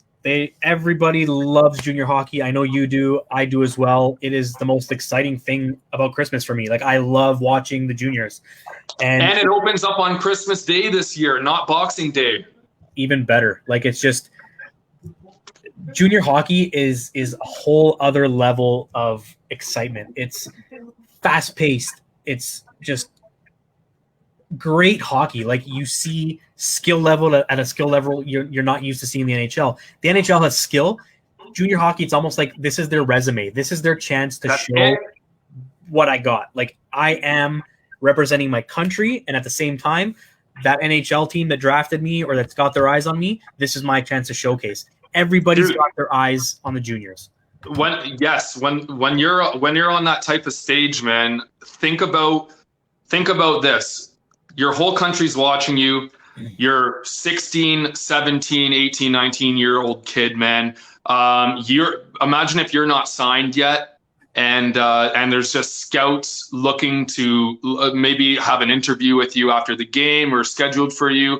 You're putting on this show. This is the biggest stage of your whole life, and that's the hockey that comes out on junior day. It is like NHL hockey is great. NHL hockey is just full of natural, talented players. That's why they make the NHL. But the juniors is made of all these players that really have to push the edge and try. It's a hard-working, skillful. It's the work ethic in junior hockey is just incredible because they have to showcase what they have in order to make a career for themselves. So bang on, man. If you don't watch junior hockey, if you don't watch World Juniors or you've never, and maybe you're starting to get into hockey now or whatever, you gotta watch the juniors. Get excited. If you're from America, whatever country you're from, man, just like quickly Google some of Google the roster, check out some of the players, see some highlight videos, start getting pumped, know a couple of the guys that are going to be on the ice or whatever, see who they're drafted to or whatever, and get excited about it because these kids they're phenomenal. They're going to be, some of them are going to be bigger stars in the league than they're going to be the new Connor McDavids and Crosbys and Austin Matthews. You know what I mean? It's just what a time, man. And they're just kids. And wow, man, I have so much to say about the juniors, man. I can't even wait for this tournament. Christmas time, Canada, it's snowing. The World Junior comes on, guys. My dad has a tradition. Doesn't matter if the game is in Russia or whatever country it is, and the game starts at 5 a.m. for some reason. We are here at my dad's house with a crowd of people with beer. Not just Tim Hortons coffee. We got friggin' drinks going 5 a.m. We don't miss hockey here, man. Doesn't matter. That's just the tradition. My dad's already told me, Canada Day, Boxing Day, you know where you're going to be this year. It's been like that my whole life. It's a big deal here in Canada, especially for the junior hockey program. I love it. And it's all about tradition. And it's true. Like, I grew up, like, that was the thing. What do you watch? There's nothing, other sports events. Now they kind of, the basketball introduced their Christmas games and whatnot. It's not the same. You cannot take away from the World Juniors. It's like, this is better than Olympic hockey to me. This is like, you are watching the future of hockey right there. Fast, like super lightning quick. So much skill. And the passion when these kids score, it's like every goal is their last goal. I love it. I love watching it. Yes. So I'm getting shivers thinking about it. Me too, bro. Me too. It's friggin' virtual fist pump there, bro. I feel that, bro. I'm like getting excited, and NHL is not going to be around for for who knows how much longer post Canadian World Junior Tournament. So this is the only hockey we can really look forward to at this moment that's actually has a concreted, set in stone schedule that we're getting excited about. Yep. And so I'm going to touch a bit on something a little bit. It's raised a bit of controversy with regards to Kirby Doc and what was the other guy's name? Cousins there, with regards to show up to practice, 11:30 practice. They showed up at 11:30. Coach had a little chat with them. They accepted my bad type of thing and hit the showers and watched from the stands. A lot of people are saying this is strong arm by the coach, poor decision, a little too hard on them. I'm looking at it as they had a bit of taste of the NHL. Is this them being, I'm good. I know I'm good. I can show up at 11:30. I don't need to be there early. Other people were saying that they were actually being worked on in the back, some treatments going on. So it's like, okay, maybe not so much their fault. I mean, if they were actually being held up by whatever treatment they were going through or any COVID stuff they were doing, any testing. But that being said, I look at it as when I'm going to work, I don't show up at my start time. I show up early enough to be ready to go at 11:30. So if it's 11:30 practice, you're a hockey player. You've been doing it all your life. Coach means business. 11:30 on the ice, get ready for your skate. So if they're just walking out onto the ice with the rest of the team already there, kind of looks bad. And it kind of it's like, oh, look, it's the two guys who got a taste of the NHL and they're just showing up kind of late. Their shit don't stink. Yeah. Kind of feeling or mentality going, maybe. I don't know. Yeah. And then we saw Kirby Doc with that ridiculous play in scrimmage that you sent me. I haven't even seen that in a video game. Like, that was the most ridiculous pass I've ever seen in my life. Like, I couldn't do that walking. I don't know how the hell he did it. It looked beautiful. Pull that off in a game, you'll probably get cross-checked in the teeth the next shift you take. But that's the skill level, man. These guys are wicked. Like, I can't wait to see. I mean, I don't see that happening in a game, but still, the confidence to pull off a move like that was incredible. Personally, I think the media shouldn't be allowed in these types of situations where they shed light on stuff that doesn't need to be. This is a coach-player situation, confidential. Media doesn't need to be making a big deal out of Archie, I'm just going to stop you there. Yeah. You know what's going on? The media is so hungry for hockey. They are there, bro. They would keep, if this was any other year, I guarantee you that probably doesn't even get said. But because our main focus right now for the future of hockey is the World Junior Tournament, because that's the only thing that is actually happening as of right now. Yeah, that's why media is there, man, and they're looking for any type of story to just get some kind of talk or debate about. That's why this is going on, buddy. But continue on. I just wanted to give my opinion on that. No, and you're right, and I feel like that's exactly why they're hungry for any bit of news they can get. But I just feel like it's drawing attention. They got to remember, these are kids. These aren't NHLers. Like, I mean, yeah, Doc is in the NHL, but they're still young. So it's like you're putting so much scrutiny on them, and they owned up to it. They said, "Hey, my bad. Hit the showers." So, I mean, it says a lot about their character and the respect they have for their coach. But I don't think it was something they need to really make headlines. It shouldn't have been put on them. Now you got all this light shining on these guys for no reason, whereas you should be focused. It was definitely unnecessary, but so much skill and talent in these players. It's like, and hey, not being biased because we're from Canada, but man, Canada brings it year after year. The passion these kids bring, and everybody's always been used to seeing, another Canada-US final. No, you can't count out the Finns. The Finns are the dark horse that have now become the top team. Like, they are a team you can't forget. You can't sleep on the Finns. So it's exciting to finally see competition, man. Huge. Yeah, you know what scares me? Russia's been really quiet recently in the last few years, and it was only a matter of time before they have a couple kids that come up and start tearing it up. But they've been a little bit quiet. USA has been just a little tad bit quiet as well. Canada's had it. I mean, before, prior to last year, I think they didn't win gold for a few years. So, I mean, it comes and goes. But the Swedes, Finns, Canada, USA, Russia, those are the five. I mean, there's only like 8 teams in the tournament or whatever it is. But it's usually those 5, and it's always a good competition, and it's always really, really fun to watch. And even I know that even like a team like Germany's starting to come on slowly. Every year they're getting better. Like sometimes Canada or USA will face them. They might win by like 2-3 goals, but Germany's kind of right there. So that's another team that, I mean, you think about a player that comes out of Germany. You got Draisaitl, man, arguably a top 5 player in the league. A lot of people don't see it that way, but he does play with Connor McDavid. But I mean, the guy did finish with like 105 or 10 points a year ago or 2 years ago before the lockout or before COVID. But yeah, so continue on, Archie. I just interrupted you. No, yeah, no, and you're right about the Germans. And don't forget, you got, how do you say his name, Stutzle or whatever, the number one, or not the number one pick, but Stutzel there, the pick, another kid coming from Germany. It's a big thing for them. So exciting. Rest in peace, Alex Trebek. Oh, rest in peace. Thank you for everything. And then thanks for calling Stutzel's name there on for the third pick for Ottawa. What a story he's got to tell before he even gets into the NHL. That's something he can never. And I kind of feel bad because I'm not sure he even knew who he was really at the beginning. Yeah. But yeah, Daniel Bakley says he'll be watching as well. Says beers at 5 a.m. is my kind of household.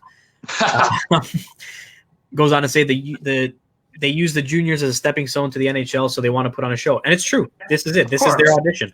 So why not, right? That's it. Doc and Cousins, both stars from Team Canada, sit out for selection camp practice because they were late. If both players were not stars, no, they wouldn't be cut, dude. No. There's no way they're going to get cut. They're just kids, man. They're 18, 19-year-olds. You can't cut the talent. I mean, you're still trying to win gold. You need the best players and the best athletes, the best skill possible to represent your country. And unfortunately, they came late to practice. Whatever the reason was, could be traffic, could be staying up too late, eating pizza, watching video games. Who the hell knows? But that's no reason that's no reason to cut them off and disrespect them, especially when they're all excited to play. I think I do think that it's really careless of them when they know the spotlight is on them, the way that they came in. So who knows? I haven't heard any interviews. I haven't followed up really with that. I seen it online, and I seen what was said, and apparently the coach told the kids when they got there, you guys can either come on the ice or you can choose one. Come on the ice, come practice, or you can take your loss and go have a shower because it might disrupt the team a little bit. That, you know, whatever mentally is going on with you guys coming in late, it could ruin some of the patterns or something that's going on with the team or disrupt the team's mentality. And I think that they took it. I think I heard the interview, not heard, sorry. I read the interview, and I think Doc said, you know, the coach gave us an option. We thought it was best that we wouldn't go because this is Team Canada and we're adults here. We're young adults and we respect the Canadian flag, and we shouldn't have showed up late. That's why we didn't go on the ice, because it disrespects our teammates. It disrespects our coaches. So we'll learn from this. We'll move on, and it won't happen again. That's the answers you want to hear from a young kid. And you know what? Don't forget, they're 18, 19-year-old kids, man, even younger.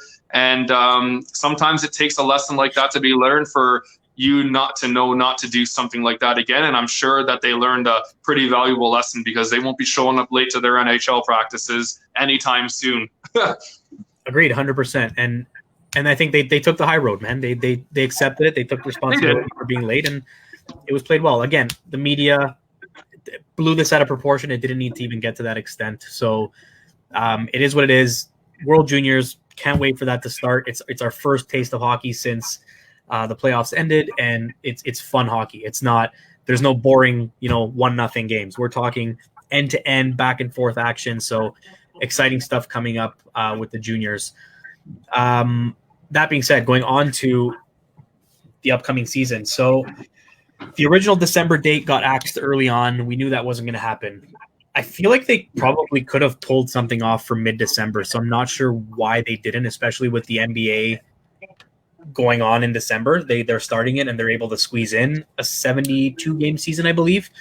So I feel like there's more to the story, and I think a lot of the NHL's decision is going to come down to this.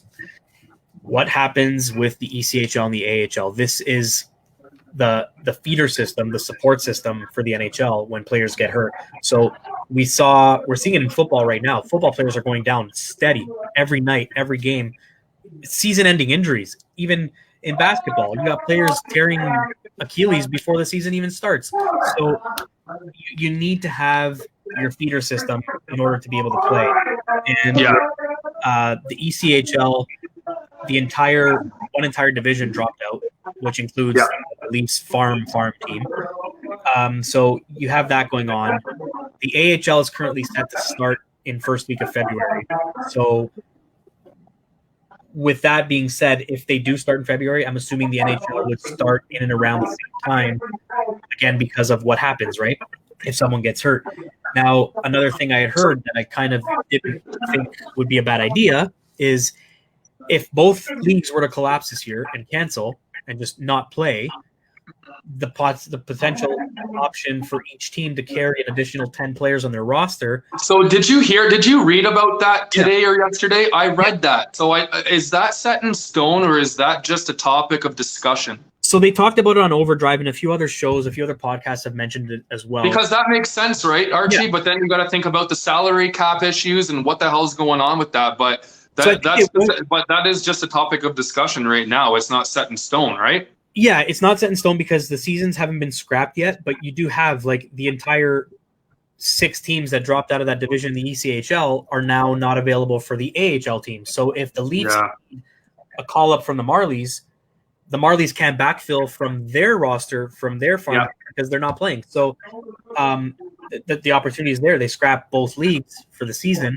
and then each team's allowed to carry 10 players. So what happens is you create a virtual team. So the Leafs cap would still be the cap, and these 10 players wouldn't count against it, and you would treat it just as if it was still a farm team. So if you have one of those 10, well, you got to somebody, you know what I mean? Like you got to still allocate yourself. Okay, so that makes sense, Archie. So it wouldn't be a hit to the salary cap, and these players they'd be getting paid what they'd be getting or whatever from their farm teams, but they would just be a practice squad is what's going to happen.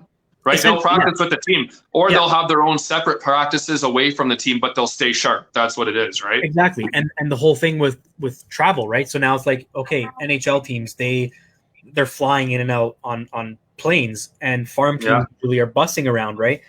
Which is funny, as a lot of people think that that's the case all the time. Yeah. Having worked at MLSE, you'd be surprised how often the Leafs actually coach bus. Like Buffalo ain't no flight. It's sometimes is a coach bus, and or Montreal, Buffalo. Yeah, like it's a bus. It's not always an airplane. So I mean, what do you do with these 10 extra guys now? You got to bring them with you, right? Like you can't just leave them in a different city. And then it comes into again with travel. Like we're seeing COVID is running rampant in Ontario right now. Toronto's going into lockdown as of Monday. So now again, they pull back on all these restrictions. So it's like, as of right now, according to the rules, you're not playing sports in Toronto. So you can't have it. And there's no bubble. The bubble's gone. So the theory was, and that they were talking with what we mentioned earlier on in one of our last episodes, was having that all-Canadian division play in Canada, because travel throughout Canada is currently allowed. And so they would essentially rotate the 7 Canadian teams amongst themselves, which is kind of messed up because you're having these 7 teams play each other all year round, or for whatever the amount of season is. And then you got 3 American divisions, and they're all playing within their allocated areas. But then what happens come playoff time? So obviously come playoff time, you got to recreate a bubble, which would probably be south of the border, where you'd end up having no hockey in Canada. So I feel like this season is actually going to be more complicated than last, because the last one, at least they played 72 games or 70 games before the shutdown. Now they're going into a season with so much uncertainty, and it's a logistics nightmare. Like I would not want to be the guy trying to figure this all out and plan it all out. So there's so many questions. Like when is hockey coming back? Is it coming back? What about these divisions? If it doesn't come back, what happens to all these 1-year contracts that got signed? So it's like, it's a nightmare. Yeah, I don't know. It's twisted, man. Like, there's so many unanswered questions right now. There's so many unanswered concerns. Like, I don't know what we're gonna do, but I don't know what NHL is gonna do. I don't know what all these leagues are gonna do. They want to play so bad, but I mean, first and foremost, safety of people and players comes first. So Absolutely. If you need to scrap the year, then maybe you just scrap the year, and then those contracts start for 2022 or the 2021-2022 season if it starts back up in September. Personally, I mean, I hear they're getting close to a vaccine now, right? I've heard the Prime Minister of Canada come out say this, and this was, mind you, this is about a month ago. He said, okay, so early 2021, we will have a vaccine. Pretty bold statement from our Prime Minister. I'm not sure what has been said on the American side because American politics just recently have been so wild. And who knows what's going to happen, bro. I really hope there's hockey, but at the same time, it is what it is, man. Player safety comes first, and just the safety of people in general and in the world need to come first and foremost before sports. You know what I mean? So we'll play it by ear. I personally think that they will play. They will get the season started. It's going to be limited. It's going to be, I think it's going to be either 60 games or so, just like MLB did. Yep. It's either going to be 60 games or less, for sure. Might be a half season. They might even have to do a 42 or a 44 game season or something like that. And it is what it is. But think about this. If you start the season and do 72 games or 60 games, well, playoffs is already going to go past, it's going to go into July, August. Well, then the players are going to want some time off, spend with their family, go on vacation, whatever, if that's even possible by that time. And they're not going to want to go to training camp in September to start for October. Yeah. You know what I mean? So is it going to be keep on pushing back? Honestly, if they don't start January 1st, and they've talked about starting February, then man, it's just going to set the NHL and the schedule back even further. It's almost a one-off. If you can't start January 1st and get a concreted plan to start games, then I think you might have to scrap the season because it's just going to be a ripple effect. It's going to screw everything up, man. If you cancel it, then you got to figure it out, just as we're figuring out everything right now with what's going on with the world and COVID-19. You'll make it through. This too will pass. You know what I mean?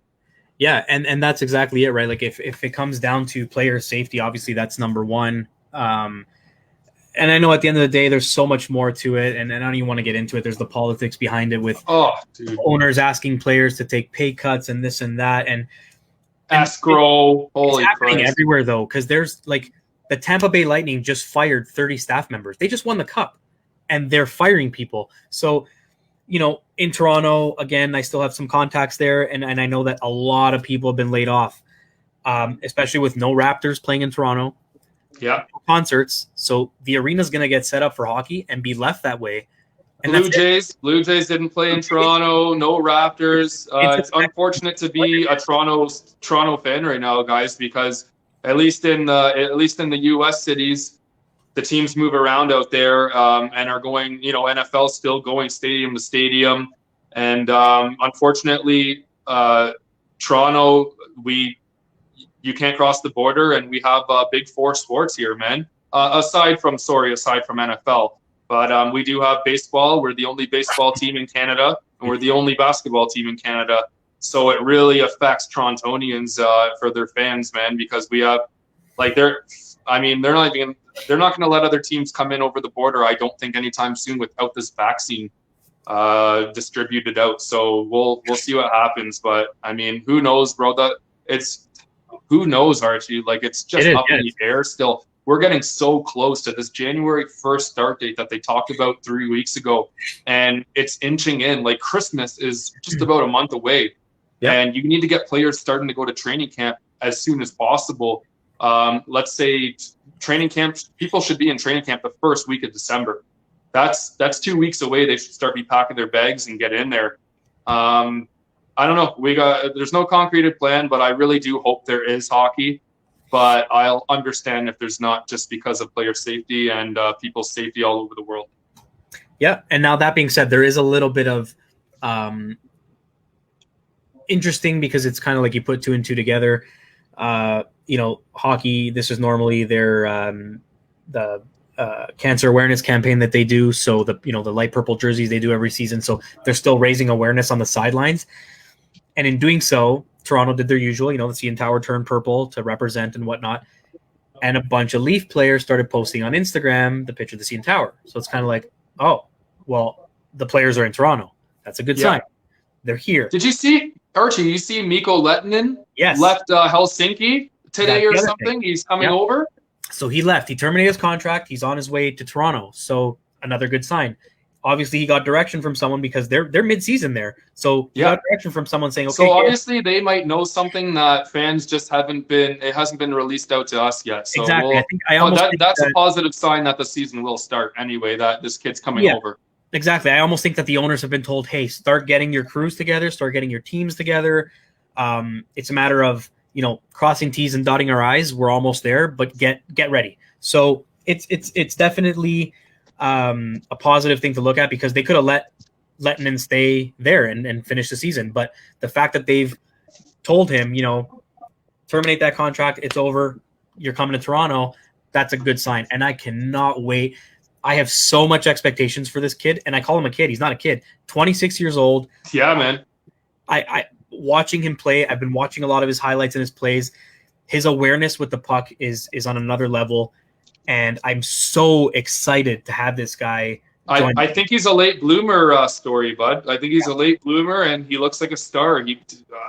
He looks really good. I remember we were talking about I said, don't forget about this Mikko Lehtinen kid.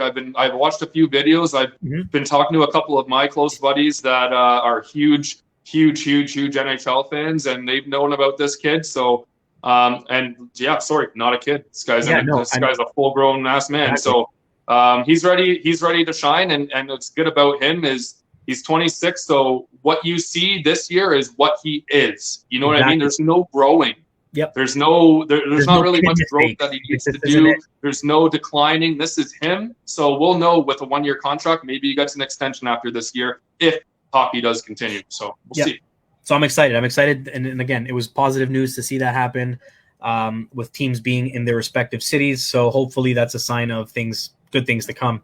And again, I mean, Gary Bettman has been pretty transparent. Early on, he called December 1st is not happening. And I normally don't like Gary Bettman, but he was honest about it. And he said, hey, as much as we'd love to see it, December's not happening. And it could have. They still have time. They could have made it happen. The NBA did it. Why couldn't they? So I think it all came down to the other leagues that feed into the NHL and how this is all going to work out from a money situation and the financials behind it and the logistics behind it, while also keeping player safety number one. Yes. So it's up in the air. I'm confident we will have a season. But if anybody who was complaining about last year, how it should have had an asterisk on the Stanley Cup, man, if anything, this year is going to be interesting, because you're going to have teams not play teams that they should be playing. Imagine the Canadian division. What I love about this is that rivalries reborn. Oh, yeah, 100%. Big time. Like Toronto. Rivalries all over the league are going to be reborn, man, because you're going to be facing the teams closest to your city. And there's nothing better than a close proximity friggin' rivalry, man, because you know that next year, after this rivalry of bad blood and sweat comes together, you're going to be traveling how many miles in a bus or in your car to go to that stadium to watch your team play that team again. And it's going to be a fight. It's going to be awesome, man. I can't even wait. Hopefully it rekindles the Montreal and Leafs series for me and Archie here, because it's been a little bit quiet. But hey, it'll be awesome if those two teams rekindle, man. And Buffalo also, I guess not, and even Buffalo, man. Well, it's going to be an all Canadian, sorry, but Ottawa, just Montreal and Ottawa. It could rekindle that. It could rekindle that bad blood, man. And I'm really hoping for it. There's nothing better than that kind of hockey, man, because when you play with anger, it's definitely entertainment. Dude, think about the Battle of Alberta is going to be Vancouver, unreal. Edmonton, and Calgary are going to beat the shit out of each other. Unreal. It's going to be awesome. Fun. Yeah. It'll be good hockey, that's for sure. So we'll see what happens. I'm hoping that by next week we'll have some more information with respect to a possible start date, where we're going with it, what's happening with it. But until then, it's kind of up in the air. We don't know what's going to happen and when it's going to happen. Just a couple more comments here. I wonder how Tyler Biggs is doing in the ECHL, since we're talking about the ECHL. Yeah, talk about a bust. He's buried, man. He's somewhere down in the ECHL. Who knows? I'm not sure if you guys talked about the OHL and them starting the season without body checking. What's your opinion on that matter? I have a lot to say on that matter, and I think that was a premature statement made by somebody who doesn't necessarily know the game or is involved in the game enough to know that that is next to impossible. It's not even taking checking away. The body closeness happens on every faceoff, happens on the bench, happens in a scrum, happens in a battle in the crease. So checking doesn't remove the body-to-body contact the way she thought it would. So I think that was a very premature comment to make on her part. And I think someone kind of pulled her back down to earth and said, whoa, you're way out of space here. Yeah. Let's look at options that are realistic, because you can't. It's not even about checking. This isn't even. It's not about that's the whole point, Archie. That's what you're talking about. It's not about checking. If anything, a quick hit is actually way quicker and more efficient and straying away from COVID than it is to go up and rub someone out on the boards or skate by someone and battle with the puck for them. You're literally talking about, if you want to stay away from, if you want to keep these restrictions restricted at that kind of level, you're talking about hockey where you're not even getting in the close proximity of another player, where you're not even allowed to touch him. It's going to be all stick. It totally changes the game. You're going to skate by players. What happens when a player collides with another player by accident, or someone falls into someone, or just like good old hockey fashion, someone fights and maybe they get fucking, sorry for the swearing, but maybe they get 10 games or something and they're told not to fight, but it may happen. Do they get punished? Are they getting bad feedback online and punished for that kind of stuff and penalized? Like, I really don't know, man. No hitting is weird. If you're not going to have hitting in hockey, then it's like you said, it's not even the fact about hitting. It's the fact that hockey is played with a battle. Like, you need to rub shirts and rub jerseys with your opponents. Because if you don't, then the game is, what is the game? It's not really there. It's Disney on ice, man. It's Disney on ice. Like, there's no hockey. We're not talking about injuries anymore. We're not talking about head injuries and concussion protocol. We're talking about removing an aspect of the game. That's like telling football players you can't hit. What do you mean? How do you defend? How do you sack a quarterback? How do you do anything? You have to have that. It's part of the game. Exactly. Perfect example, Archie. You brought in NFL football. Same thing, right? I mean, yeah, it makes no sense to me. So I think that'll be revisited, and I think it'll be more of a, hey, just build a better visor, build something, a full mask, full something. Like, there's a way better solutions out there. And again, what are you gonna have? Six feet between each player sitting on the bench? Come on. Like, some kind of personalized oxygen respirator or something, some oxygen tank or something feeding through your nose and your mouth. Like, who knows what they're going to do, man. This is crazy. And I get it. It's the OHL again. It's kids. People are concerned more about kids for sure. Yeah. They're not living in a bubble city. They're going back home. They're in school, whatever the case may be. But again, there's ways around it. So I think they definitely need to sharpen those pencils and get back to the drawing board and come up with a better solution for that. So I think there will be hitting in the OHL when it comes back, if it comes back. So that's because you can't take it out. And just hitting back on Lettinen after signing. Of course he will. He's going to have to fight, man. I think we still have 8 defensemen on the roster right now. You got Muzzin, you got Riley, Brody, Bogosian, Dermott, Hall, Sandine, Liljegren, and Lettinen. you got 9 defensemen fighting for a spot, guys. So and remember what we said. Lettman's definitely going to have to fight for a spot, and who knows if he gets one. We still haven't seen him in NHL fashion. We'll see what happens. I have high praises for the kid just from what I've seen, and I have high hopes for him. But don't forget, man, you probably got a healthy Dermott. Yeah, he's probably been rehabbing a lot, working on his body, ready to prove a point this year that he is supposed to be an elite defenseman. And then Hall had a step last year, and then you bring in the Sandin, who, you know what I mean. It's going to be a fight, but But what's good about it, guys, is it's a healthy competition, and then you're going to have those guys. If someone gets injured, you have them available. That's what it seems like it's going to happen. So it's not like they're going to be totally off the Toronto Maple Leafs. I think all of them are going to be in and around the team no matter what. So that's a positive thing. And remember what we said at the deadline, if there was an unfortunate not signed Leaf, we said the casualty would most likely be Dermott. And I honestly think that Lettinen is going to give Dermott a run. And don't be surprised if we see Lettinen get in there before Dermott sees any NHL time this year. Yeah, dude. Yeah, only time will tell. You can only watch and we'll see what happens, right? Yep. So just a shout out for Dermott there. Man, guy signed a $900,000 contract. Good on him. I like it. They got him for cheap. He knew he had to prove himself. He didn't have the best year last year, and he kind of declined a little bit. So he takes that deal to prove something, and obviously he wanted to stay with the Toronto Maple Leafs organization. So good on him, and he likes the team. He likes the direction of the team. That's the only reason that he signed a contract like that, because he was probably looking for about 1.5, to be honest, and he signed for about 500,000-600,000 under that. And hey, man, hats off to you. Thank you for that. That's good. And in addition to that, I got to say hats off to Kyle Dubas, man. Oh, hey! Well good done, job. Kyle. I know you're not watching this. And you probably never. I had my questions about him coming into free agency, but he's done a great job. Yeah, he's done a fantastic job. He got the entire team signed, and he brought in the help that we thought we needed. Again, I just hope we get to actually see this team. I would be devastated if you sign Joe Thornton to a 1-year deal and he doesn't play this season because dude, and on top of that, man, you sign a guy like Joe Thornton and Jason Spezza, that's another year added to their age, man. You're talking about a 41-year-old Joe Thornton or whatever he is right now, and then next year all of a sudden he's 42, turning 43. You know what I mean? It's we got to get this thing going, man. I really hope hockey comes back, man. You know what? Someone brought an interesting point up today at my job.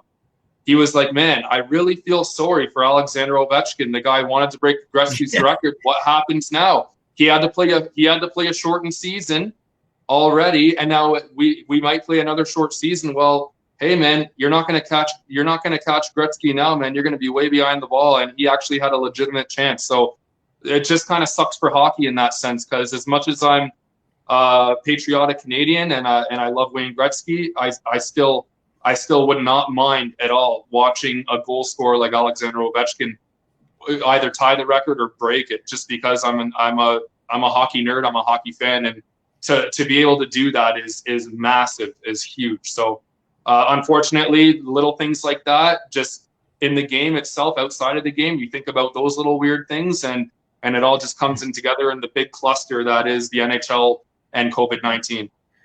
And I'm grinning ear to ear just because I don't want to see Gretzky's record broken. I see the same thing, right? Yeah. Just opposite way. Like, you don't want to see it, right? And as nice as it may sound, after Ovi, no chance does any player come close. I love McDavid, hell of a player. McDavid's a passer first too, right? He's a passer. He's not going to put in 50 a season like Ovechkin has a few times. You know what I mean? And even that though, even the points totals, like nobody will ever come close. Ovechkin is the closest threat to Wayne Gretzky's records. After that, it'll never happen. It's for goals anyway. For goals, yes. From that side. But yeah, so it's unfortunate for so many reasons because of that. A lot of these players, that's one extra year added to their life and one less year of physical conditioning. So I really hope we get to see hockey soon, because otherwise it's going to suck. But hey, we got the juniors coming, so at least we're definitely.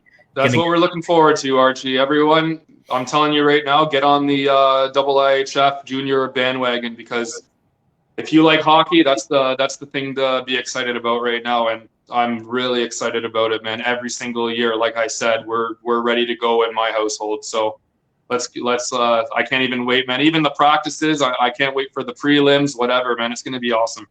Yep. So before we tune out, I'm just going to play a quick little commercial for all of our podcasts that we have going on, All Everything Entertainment. We don't just have live shows. We've also got audio shows, and here's some of what we've got available on the audio side.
Yes, so that's our audio side of things. And guys, gents, ladies, gents, anybody, as you may have seen, Wade's sporting this very classy polo, Between the Pipes polo there with the nice logo, very classy look. We've got the hats, we've got some t-shirts, baseball style, we got hoodies, all kinds of options available. Between the Pipes merchandise is now available online.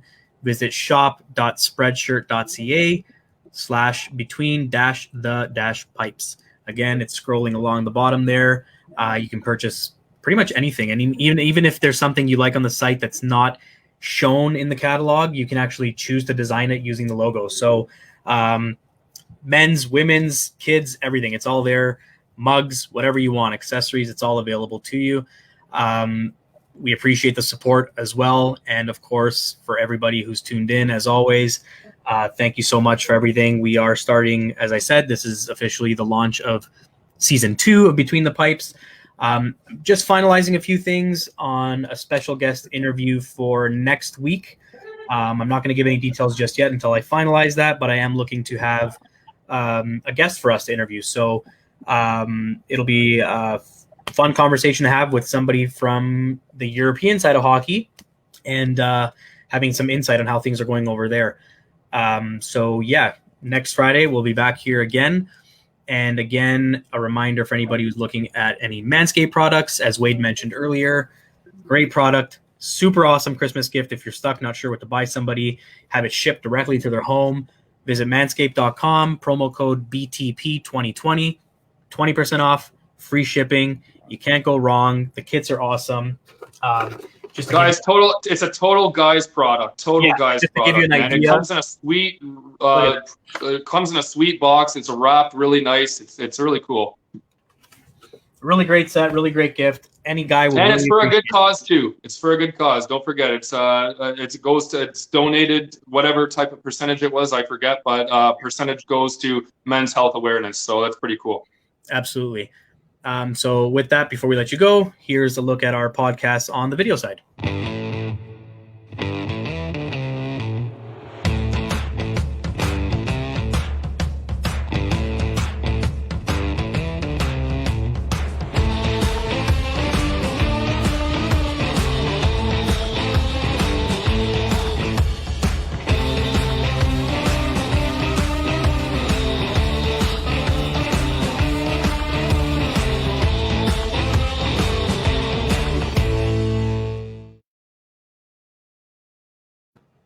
And there you have it, guys. It's been a blast, a good welcome back. 2.5 hour show. Geez.